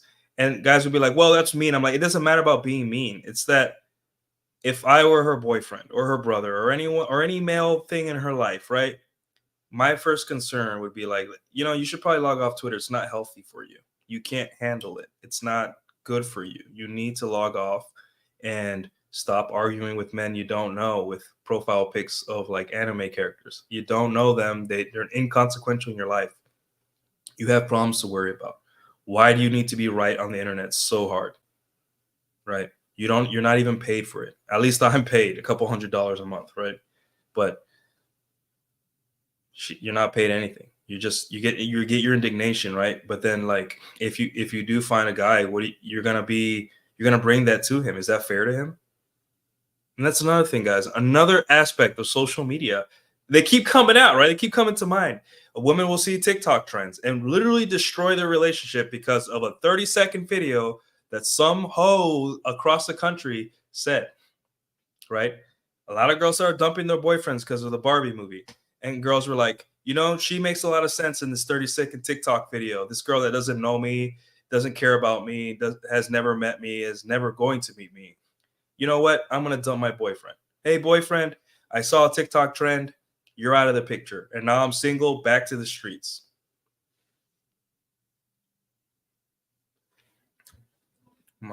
It's ridiculous. This is one of the most ridiculous discussions I've had to have because I can't believe no one sees this besides us. Are you guys seeing this right now? Like no one sees how bad social media is for women, yet, let me go zoom a couple more of these. Had to ask for my number linger. Oh man, YouTube, bro. Oh, it burns. Like, right? I mean, I guess every guy has this fantasy where it's just like, oh, I want to bone a porn star, right? But at the same time, it was the gym. It was early. You can't blame yourself. Like, is the gym a sexual zone? Maybe. We don't know. It's one of those sexual gray areas where, like, yeah, everyone's hot and sweating and everyone's like trying not to look at each other and everyone's fed the endorphins and the testosterone levels are high. But it's bad to talk to women at the gym. So it's like, what do you do, I'm curious about your room illumination. If not mistaken, is it Nanoleaf Aura? No, I use the what do you call it? Some cheap lights here in front of me, and I can change the color and pattern and all that stuff. But honestly, they were cheap, like $50. The Nanoleaf stuff and was it Govee? That's the premium stuff, and that's the best on the market. And it's really expensive, right? I was shocked at how expensive Govee lights were. But if you're really into having a nice setup, it's better than getting the cheap stuff, right? $20 says this P star was Lisa Ann. No, it was an Asian. She was she was brown. She's not super pretty, right? But she's been on every major mainstream porn company site, right? She lives here in Dallas, I think. And I had no idea. I just thought, wait, this is really fit Asian girl that gets after it. She sat next to me in an empty ass gym on the machine that was exactly like the one I was on. And as a guy that's kind of game savvy, I was like, back then, I was just hitting my stride with women, And I was like, well, I have to talk to her. You know, I'm going to try this Rouge Fee opener that I learned in 2016, you know, that I never got to try before. And it worked, you know. And I got her talking. Well, it was the second time I've done it because I did it back when I lived in Beaumont, Texas. But tried it. And it, she, you know, she, at first she looked at me like, excuse me, motherfucker. And then after a while, she's like, okay, this guy's cool. And yeah, she gave me the lingering look like, hey, dumbass, like,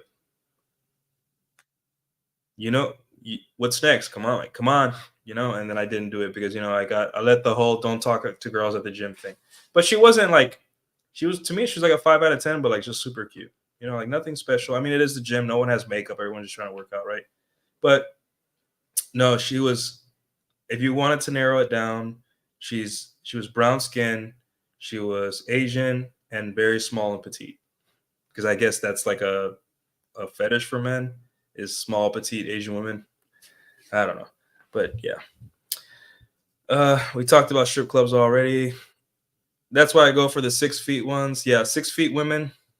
Highly recommend, guys. Climbing, both extremes of women, very, very short women and very tall women. That's what I'm gonna say. Never say no to a tall or a short woman. Have fun, guys. I know from personal experience. Um, the shame is that your wife is not enthusiastically fucking me up. Hours of mindless scrolling affecting their self-esteem. They don't even get to nut at the end. Yep.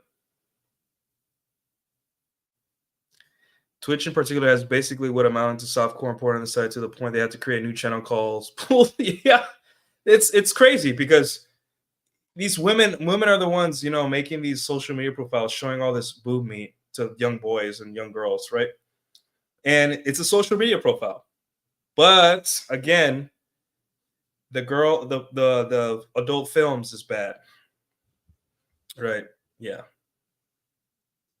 Thank you. I was gonna say VPN. Yeah, VPN usage spiked after Texas was like, yeah, you guys can't use the hub anymore. You gotta show your ID, and guys are like, hell no. So again, with the shame, why won't guys willingly show their ID and prove their age or stuff? They do it for everything else. You know why? Why? Because there's inherent shame. They don't want their identity tied to their habit because it's shameful. You know, like why don't they say this? Jesus Christ! It's Cappy and Project Evil. It would be interesting to see how the rise of body dysmorphia younger female population coincides with social media. I mean, it's you're already seeing it. Like when the iPhone came out, right? There's literally data.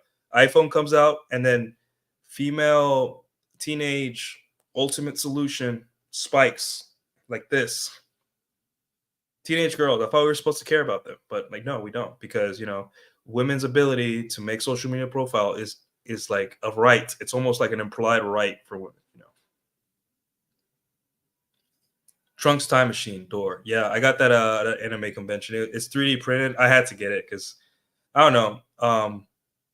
The Trunks saga was a very it didn't even seem like I was watching Dragon Ball Z when you like the Trunks kind of like going back in time and dealing with the androids. It didn't feel like DBZ because there was no hope, right? Every saga in Dragon Ball Z, Goku was like the Deus Ex Machina, right?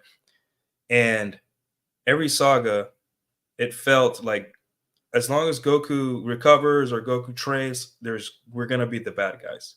But in the Trunks story, there is no Goku. It's just him. Because Gohan dies.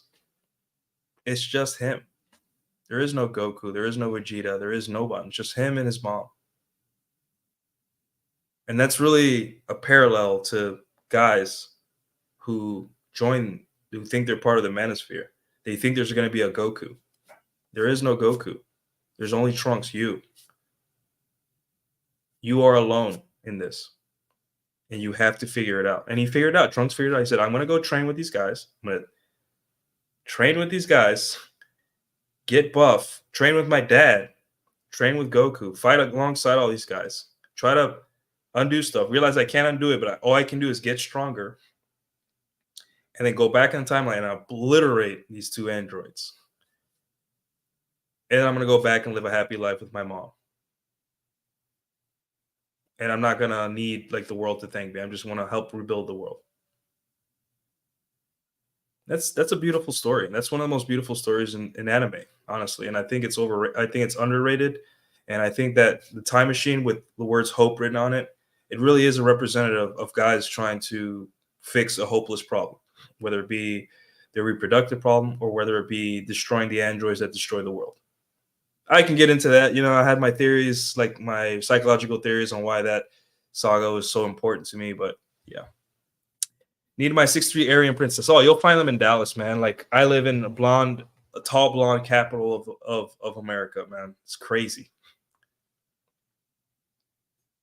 I know a chick who had a very unique nose, and she got surgery, and it looks awful. Yeah, it's yeah. Again, it seems to affect women with very indigenous noses, like Arabic women and Mexican women, like Central American women. They shave it and they get the white girl kind of like curved, and it looks.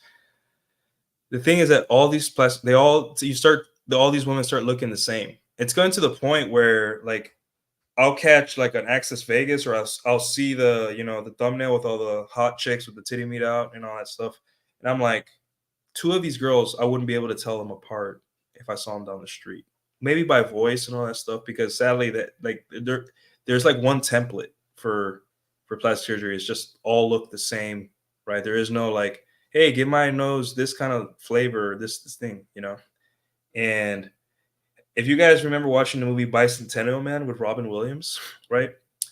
One of the things the guy that's trying to make him into a human says, hey, you need imperfections in your face because imperfections is what makes you human, right? I know this is kind of like, kind of lame, boo boo, you know, stuff, but it's true, right? When women are all going for the same look and they shave their noses and they get the boobs and the butt, right? It's just like, guys, we're like these strange creatures, right? We're our monkey brains love big butts. Well, at least for the chocolate guys, the brown guys in the chat, right? We like big butts. We all like big boobs. We like full lips, right? We like those things, right? But also, what we remember the most about like the people that we care about are the little imperfections. We tend to like fall in love with the imperfections. It's so lame, I know, but um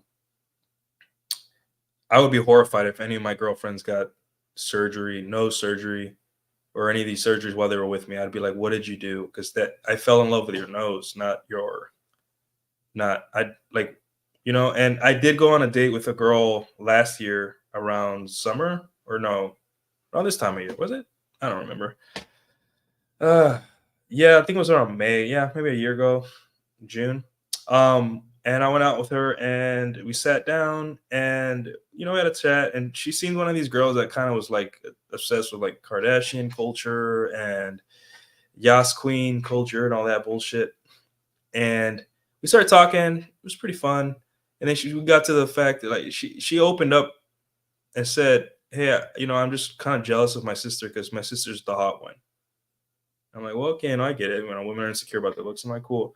So she started talking about all the plastic surgery she wanted to do, and that made me sad because it's just like you're on a date with me, and you're implying that despite you being on a date with me, a guy you're supposedly attracted to enough to go on a date with, that you're gonna try to modify your body so you can get more attention from men beyond me.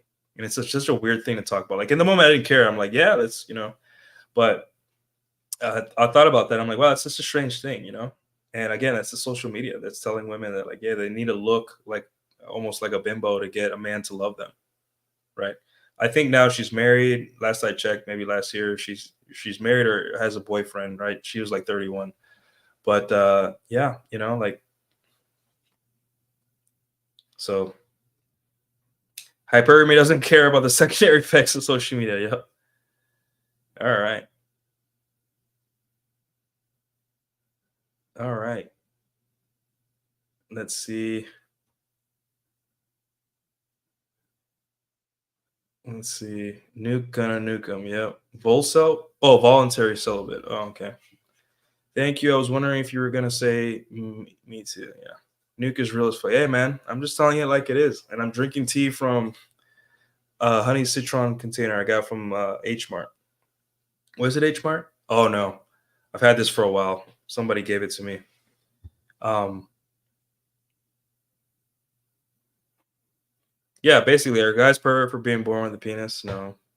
We're just dudes, you know? Like you gotta forgive yourself, guys.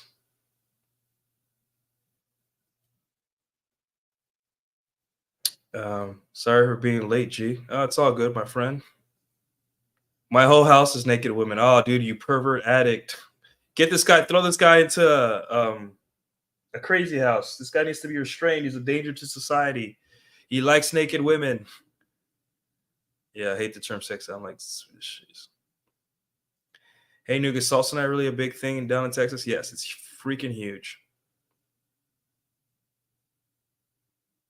Imagine an AA meeting for sex. I know, right? Let me see. I used to love strip clubs because it's a safe place for married men to feel like other women's titties, then you'll never see them again. Yeah, I guess. I don't know. I never liked it. I just think they're ratchet. And I don't know. For me, if I were gonna be around hot chicks, right? I think for me, I would just pay them money to hang out with me during the day and just do crazy, just to watch other men. Like I'd want to like sit down with like three hot stripper chicks and just watch men fumble over themselves trying to talk to these girls and just be on the other side of that, just so I could see how dumb I used to look when I used to try to talk to hot women in the club. And then like, okay, ladies, have a good night, and all that. Troy has a good book on stripper game, huh? Interesting. Um, but yeah, guys, I'll wrap this up.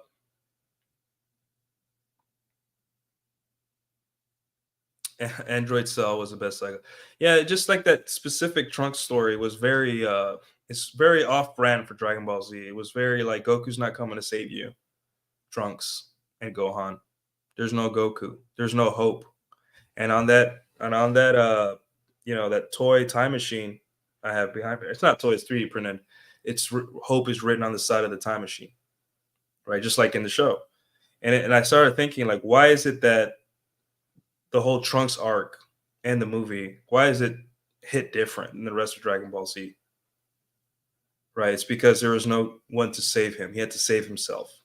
He did it all by. I mean, obviously his mom made the time machine, but he had to go back and figure it out himself. And isn't that beautiful? Every saga, please Goku, save us, and Goku shows up, gets beat up, wakes up again, teams up with Vegeta or teams up with someone to defeat the bad guy. It's always on Goku's shoulders. But in Trunks, he didn't have that. And that's insane. You know? He had to figure it out himself. And that's a beautiful thing to me, right? And he went through a lot of pain. He lost Gohan. He never had a father. His world's destroyed. And he felt powerless to solve his problems. Sounds a lot like young men to these days, you know? But he went back in time, figured it out, met Goku, traded notes with Vegeta, with Goku, with Gohan, leveled up, came back, annihilated the androids, solved the problem forever, and finally found peace. And even got a girlfriend in Super. If that's not a parallel for what is happening to guys now, I could do a whole show about this. Jack, let's do a show on it. Let's do a hot anime takes on it. Yeah, he lost an arm first. Yeah, that was beautiful. I'm not gonna stand here and wait Nickelback. Yeah.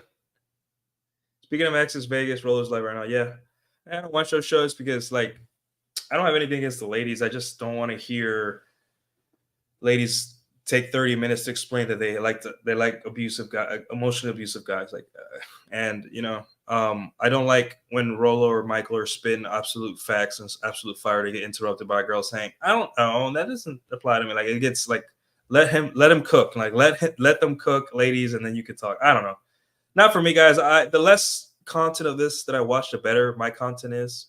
So I watch stuff that like like for example, I'll catch part of Rolo stream on Sundays because it's when I clean my house. Sunday afternoons I clean, so like I put it on while I clean. It gives me ideas for my content, and kind of like it's an ear to the ground of what's going on in the red pill. Like, because I'm a content creator now, so I got to know what's going on in the space. Not you guys, like you guys don't care, it doesn't matter. But and then I'm getting ready for Rule Zero, or I'm waking up having some coffee, then I'll listen to Ryan's stream because it's out of convenience. Like I've already learned everything I need to learn about it. Like I've done the work, guys, and once you've done the work, anything beyond that is just you're watching this for entertainment. I appreciate the likes, clicks, and views, but ultimately, when the work's done on yourself, it's over. Your ego's gone. You're not entitled anymore. You understand what it takes to get women. You understand you ain't shit, and that's okay. You stop feeling bad for telling women no. If she's not yours, it's just your turn. You understand that phrase completely and why we use it. It's really like watching a guy explain this stuff to women isn't gonna make your life better anymore, right? You do it for entertainment, and because you probably just rather listen to that than the news or watch a movie or something like that, right? But yeah, behind those plastic surgeries goes a very deep hallway of reasons why they do it. Yeah, and sucks because as a guy, our monkey brains, we like big fake boobs and we like butts and we like flat stomachs, right? But some of the women, Latino women, are very susceptible to this. They get their stomachs pumped out and they get all these surgeries and all that stuff, and you're just like, why is it that my monkey brain instantly likes this, but I feel also like my rational brain is just like something's off here. Like it just, you know what I'm saying? I don't know. I don't think it's enough to stop me from hitting on them, but I guess I grew up in a country like Puerto Rico where all women were curvy and everything was natural. So it's like seeing women try to achieve that look. It's like my monkey brain likes it, but deep down I'm just like, there is something about a girl that's just natural, naturally has a natural body and just goes to the gym, gets a natural booty and has a flat stomach based on good habits rather than I flew to Dominican Republic and got my stomach pumped. I just think it's just not the same. And ladies, like I personally, if my wife was, raising my kids right and she was doing a good job as a mom and she did the right things as a wife and mother, I'd be like, hey, I know you're a little insecure about your titties after 2 kids, 3 kids, but let's get you a mommy makeover or something like that, because like who cares, like I get to see them and play with them, right? And you get to feel hot. So, but like not like in the first year or 2 years of getting to know you, like I'm not. Yeah. So anyways, let's see anything. Chat is great. Women are disrespectful. I honestly think that Big Pet are a waste of time for men. Oh, Elena. Oh, Elena. We can talk for hours. Yeah. We can try for tomorrow. Tomorrow all I'm doing is I gotta do some work from home, and I'm pretty much off for the rest of the day. I am gonna be on standby for work, so I can't get too invested in anything, but I can spare an hour. Let's just DM me after the show or something before I go to bed. But yeah. You don't need to know what's going on. You need to have something going on. Yeah. Sorry, didn't mention it to spoil the show. I'm here for the NukeStream. They're not exotic for you. Shout out Elena. Yeah. Lantro is the only thing that's attractive to me. Yeah, it's weird because on the topic of plastic surgery, right now that we're going to fucking go for 2 hours, I can't believe. Yeah. Nuke can talk about porn for 2 hours. What a perv. Everything else he talks about for 1 hour. I don't know, guys. But here's how it goes. And this is one of the points on my thread, the 100-point thread on dating. The silicone boobs. Everyone's missing the point about women's body parts, right? I'm talking to you guys man to man, right? Everyone is kind of like has their strong opinion about boob size and everything. And I'll tell you this, guys, the most important thing about women's bodies, their butts, their boobs, whatever, is not the size. It's the shape. Shape matters the most. What good are massive boobs if like the nipples are pointing different directions or they're pointing down or they're saggy and all that stuff? Not very good, right? Obviously, my personal threshold for how like I'm a dirty old man. I'll take whatever boobs sometimes, right? But like in terms of hierarchy of boobs, right? It's all about shape. So one thing that happens is that women that get their implants young and they get the not over what there's two types like over the muscle and under the muscle or something like that. When you see Colombian chicks with these boobs that are like really stiff and they're like almost like bolt-ons and look like like there's like they won't sag even a little bit, they got the cheap plastic surgery or they got the cheap stuff. Meanwhile, like the girls that it looks really good, they got like the expensive, There's two versions of it, right? I don't know if any ladies are in the chat want to correct me or maybe opium tells you probably know.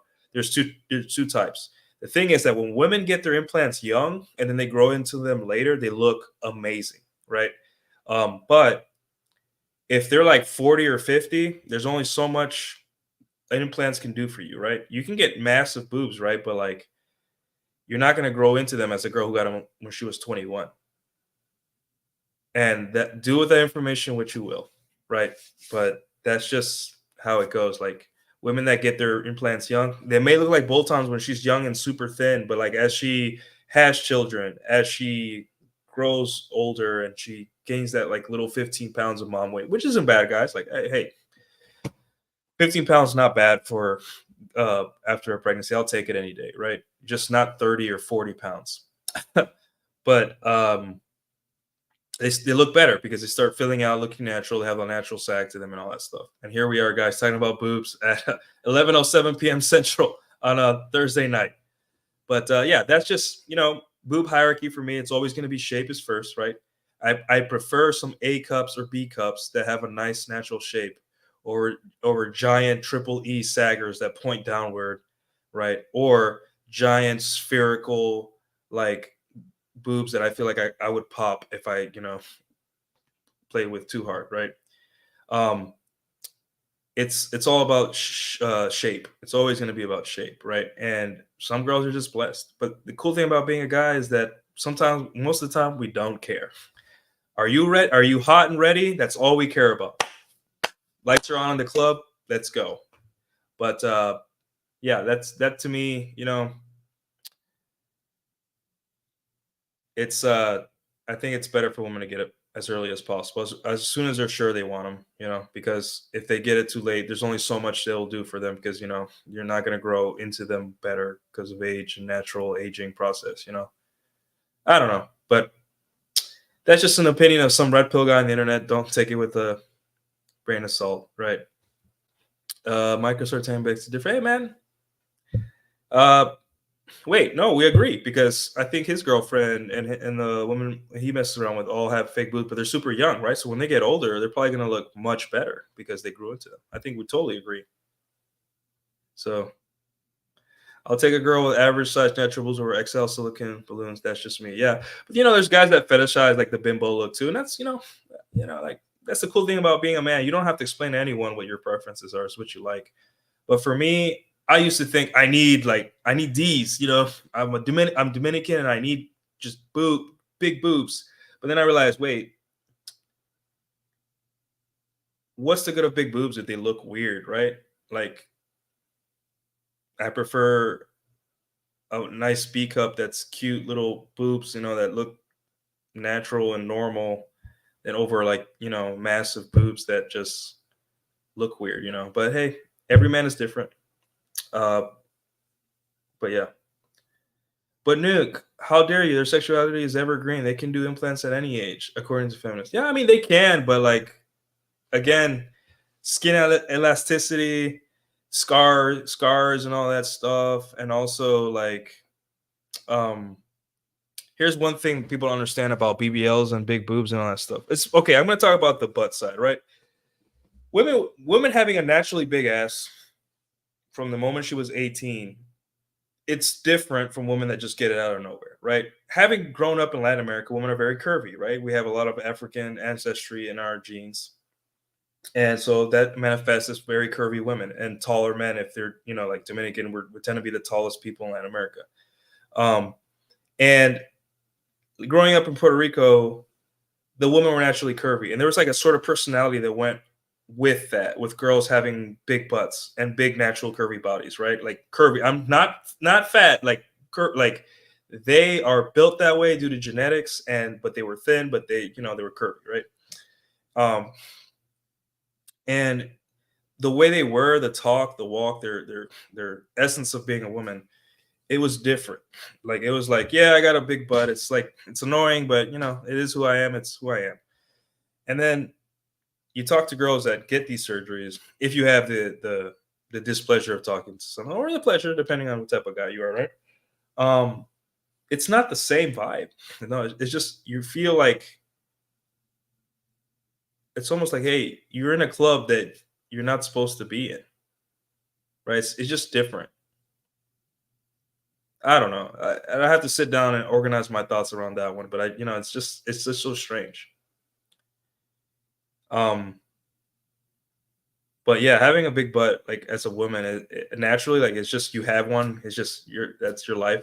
I guess it's just like a different thing because you built your personality around it. You have to like, you know, you're just like, yep, it's there. I'm used to it. Versus a girl that gets it out of nowhere, just goes to get surgery. It's like that's her only thing she has in her life is that she has a BBL. So, sure. Big boobs can't fix a broken personality. They can make you forget about them, a broken personality, long enough.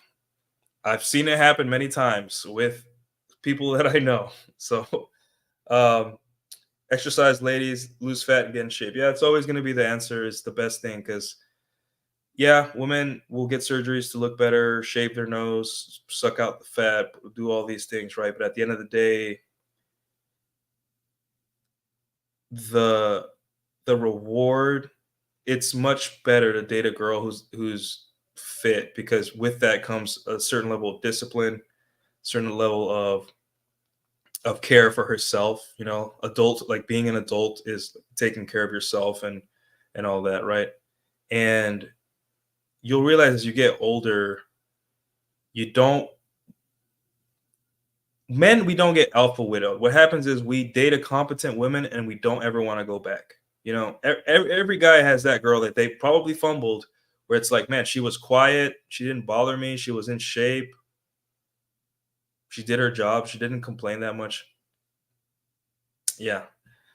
That's what men get alpha widowed by. We find a girl that's quiet, silent, lets her do his thing, and we don't have to worry about very low maintenance. We call those the great white buffalo or the ones that got away. And we're just like, damn, that girl was pretty competent and pretty chill. That's what men get alpha widowed by. So yeah. Um our Lord and Savior once stated Mike likes big freaking circus tits. Yeah, I mean, yeah, I could see it. And I'm not gonna be prideful and say that if I had the opportunity, I wouldn't take it. I'm a freaking guy. Like I'm not. Let's not act like I wouldn't I wouldn't take the leap. I am a dirty old man. So um, let's see.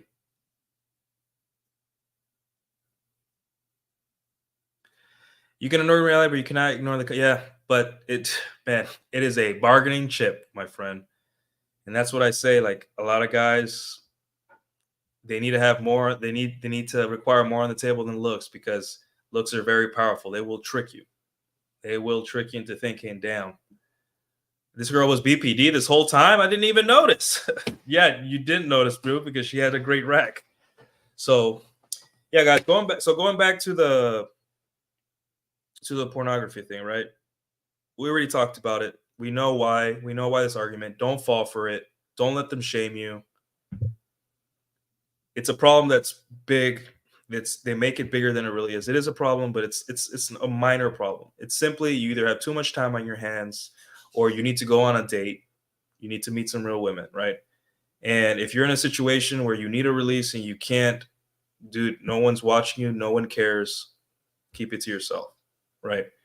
You could be a guy that's deployed. You could be the guy that's injured that can't go out and date. You can be a guy that's, he's psychologically shattered from women like my friend, and he needs some type of release because he literally is emotionally unable to connect with women for the time being, right?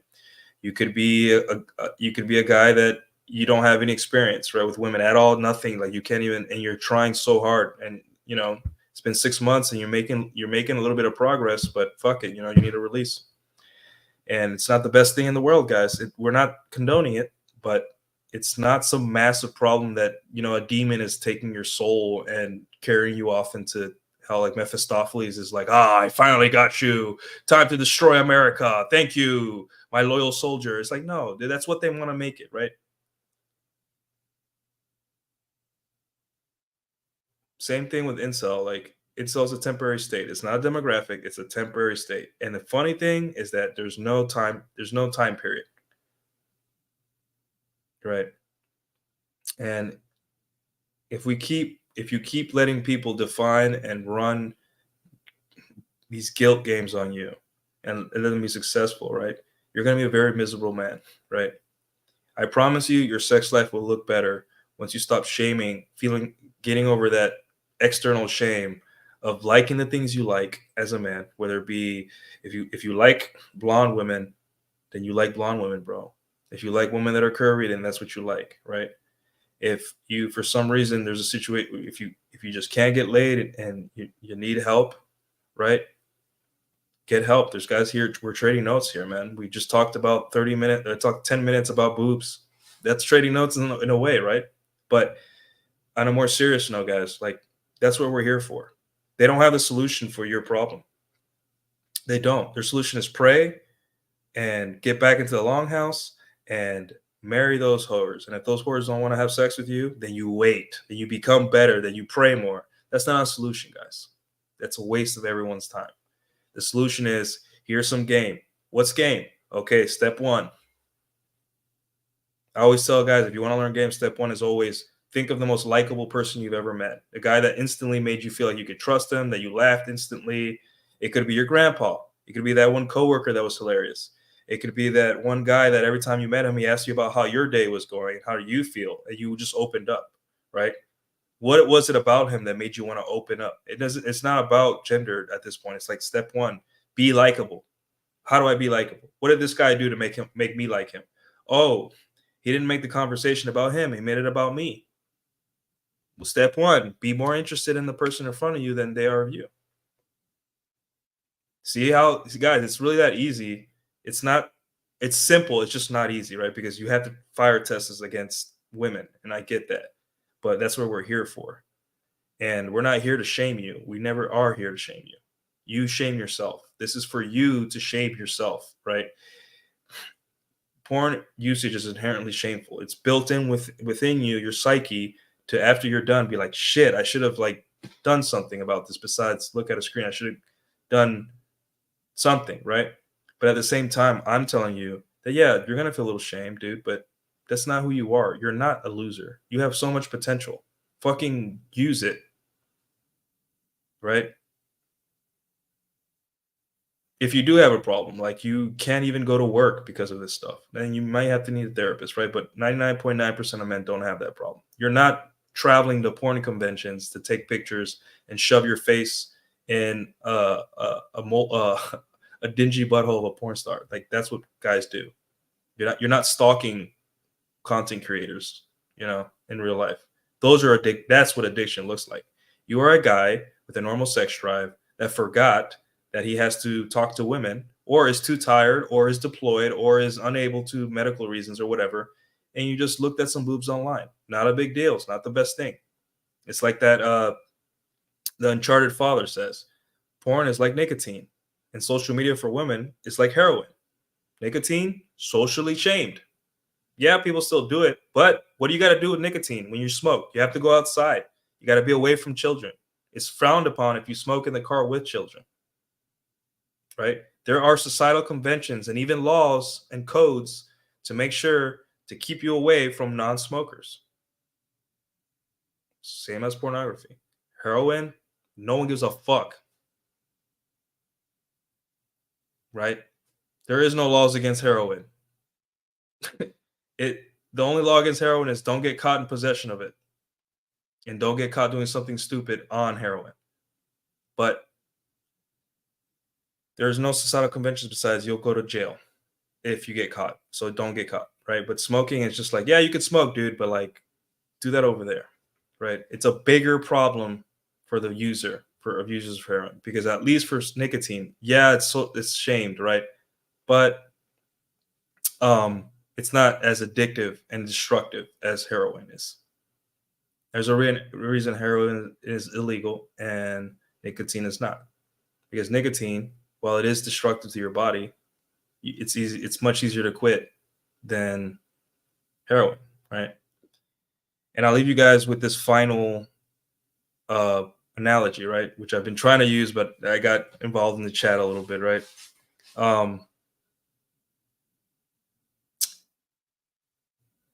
Let's talk. I'm going to present you two entities, right?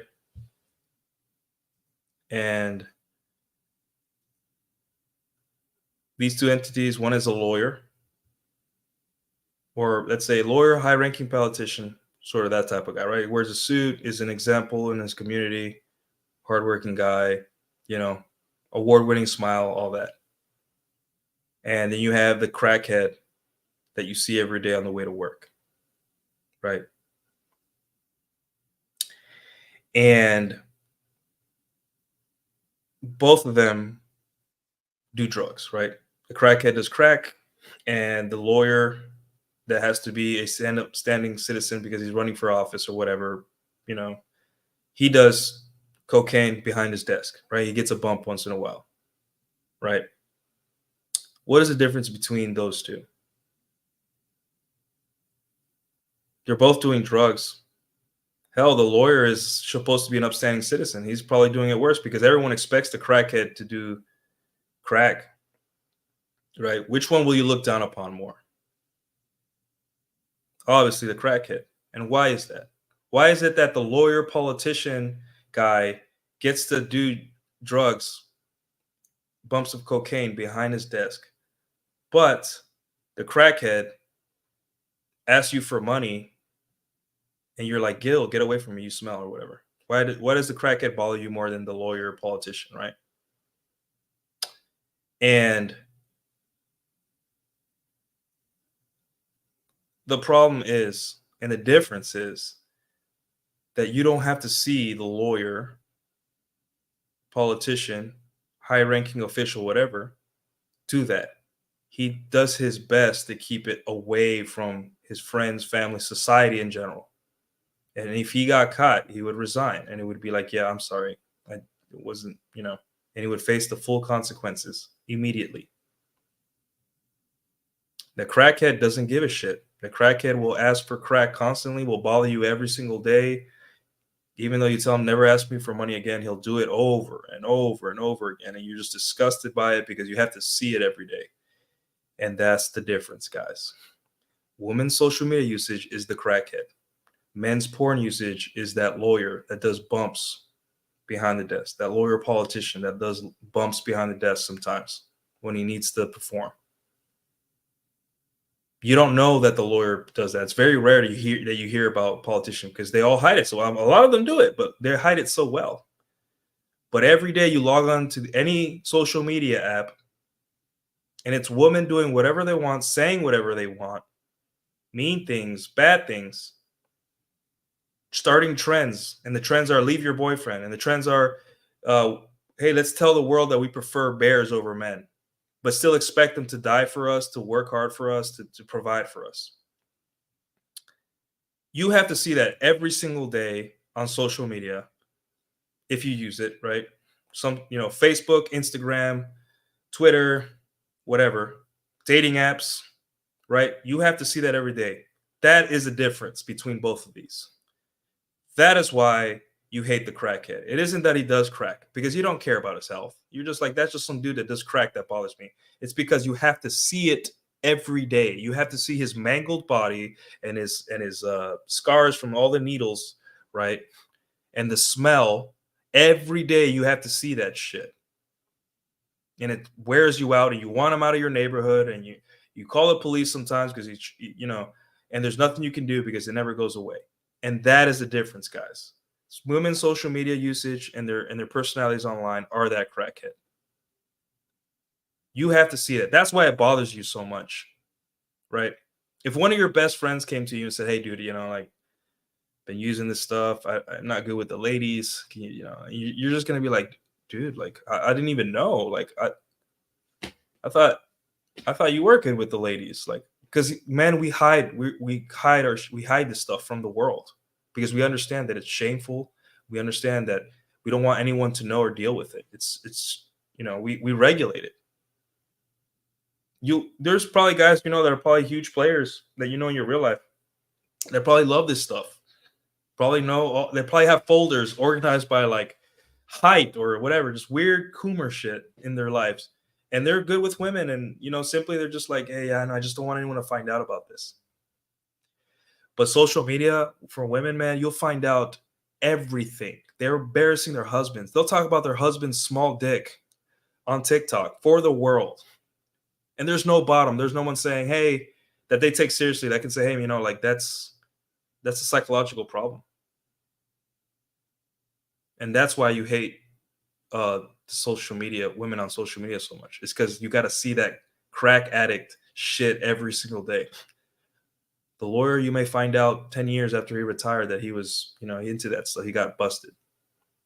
And even then you're going to be like, wow, he was a pretty cool guy. Like, I liked him. He was a good politician, good guy. He's a pretty cool dude. He wore a cowboy hat. That's what you got to do as a politician now to win. So that's how I see it, guys. And I have a feeling that's how you guys see it. And hopefully I kind of contextualize it a little bit. And you guys understand they're defending the crackhead, but they're not defending the lawyer that's actually doing shit. So that's all I have, guys. Great discussion. I have broken my record of viewers by almost triple. I'm going to screenshot this. Hold on. Give me a second, guys. Okay. Yeah, there you go. I currently have about 2,000 followers, right, or viewers right now at this moment. So I appreciate you guys and all that. If you guys like longer streams, I'll do longer streams. I might just do Sunday nights now because during the week I got things to do, commitments, and I want to focus on written content too, But let me get this super chat before I go. I think it was Elena. Oh, we got a $4.99 from Danny Arnold. You get one of these. Thank you so much, best friend. Danny Arnold, $4.99 says, "Shame these whores. A little something for the cookie jar." Thanks, Danny Arnold. I'll have to remember to rent. I'll rent you after the show, since you're one of the boys. And we got a $2 from Miss Elena. Thank you so much. Thank you so much, best friend. Yes, Elena says, "Great live stream, Nuke." Thank you. I'm sure that the whole boob discussion was very fascinating to you. But we are men, and men are men. This is what we talk about sometimes. But it's just who we are, right? But yeah, I came up with the analogy a couple of days ago, and I just thought, like, why is it that we're more bothered as a society when we have to see a crackhead every day rather than the lawyer or the politician or the school principal that gets caught doing cocaine, right? It's because despite his addiction or his habit, he still does his job. He's competent. He's likable and all that stuff. But the crackhead doesn't give a shit about any of those things. The crackhead just wants your money to do crack. Just like women just want your attention to keep doing that. Right? So at the end of the day, guys, stop feeling ashamed when people tell you you're seeing boobs online is evil. It's not evil. It's not the end of the world. It's just, hey, man, like go out there and meet a girl instead, right? But if you do, just know that you're going to lose motivation a little bit, right? There's things you could do better with that. That prolactin's going to set in, bro, and you're just not going to take a nap. And that thing you had to take care of, gone. So forgive yourself, right? It's a struggle. It's everywhere. It's pervasive. Everywhere you look, no matter where social media platform you do, it's always there, right? And one of the reasons, guys, they're not going to monetize Twitter videos like super chats on Twitter is because Twitter has pornography. And if they did, Twitter would turn into a campsite. Instantly into a campsite. Everyone would start doing pornography. And you would see cake tits, you would see hot tub tits, all the different types of tits in the tits hierarchy of Twitter. Cook just for super chats. Become cam whores for super chats. I wouldn't be able to, we wouldn't stand a chance, guys. It would be over. And Elon knows that. So unless he gets rid of bans the pornography, he'll never have super chats on Twitter, ever. What you can have is like subscriptions. So I guess you can control who can have subscriptions based on, they get to choose. But yeah. Shameful, not evil. Important distinction for men to differentiate. Yeah, but I would say, shameful is also a strong word for it. I would just say, hey, man, like it's silly. Let's just say it's a silly thing to do, right? And you're still you, guys.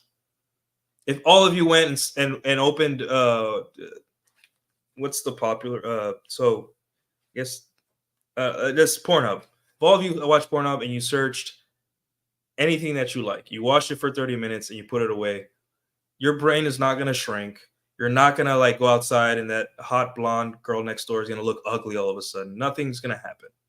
You're not going to like, oh, I need more. I need to spend the whole night. You're just going to be like, yep, nice. I shouldn't look at this stuff. Hopefully no one walks into me. Hopefully I deleted my history. Great. Back to being me. I am me. I still have responsibilities. I'm still awesome. If a girl rejects me, I'm still awesome. If I get fired from work, I'm still awesome. Alpha is a mindset, not a demographic. So, yeah. So, guys, thank you so much for the super chats. Thank you guys for hanging in there for 2.5 hours. Almost, it's probably my longest stream. I'm at 1,985 viewers. And I've never had so many viewers in my life. But it's funny. It's on a porn video. I guess, maybe it's the title or the thumbnail or something, or maybe I just look dashingly handsome tonight. Who knows? But thanks for watching, guys. Putting the link tree in the chat.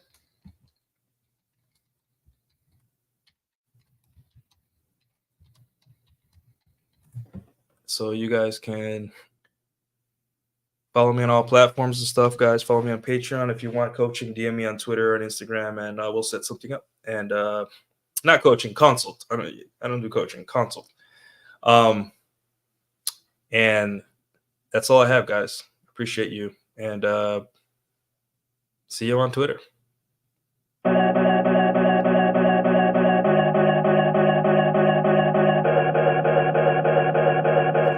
Oops, wrong one. This is the one.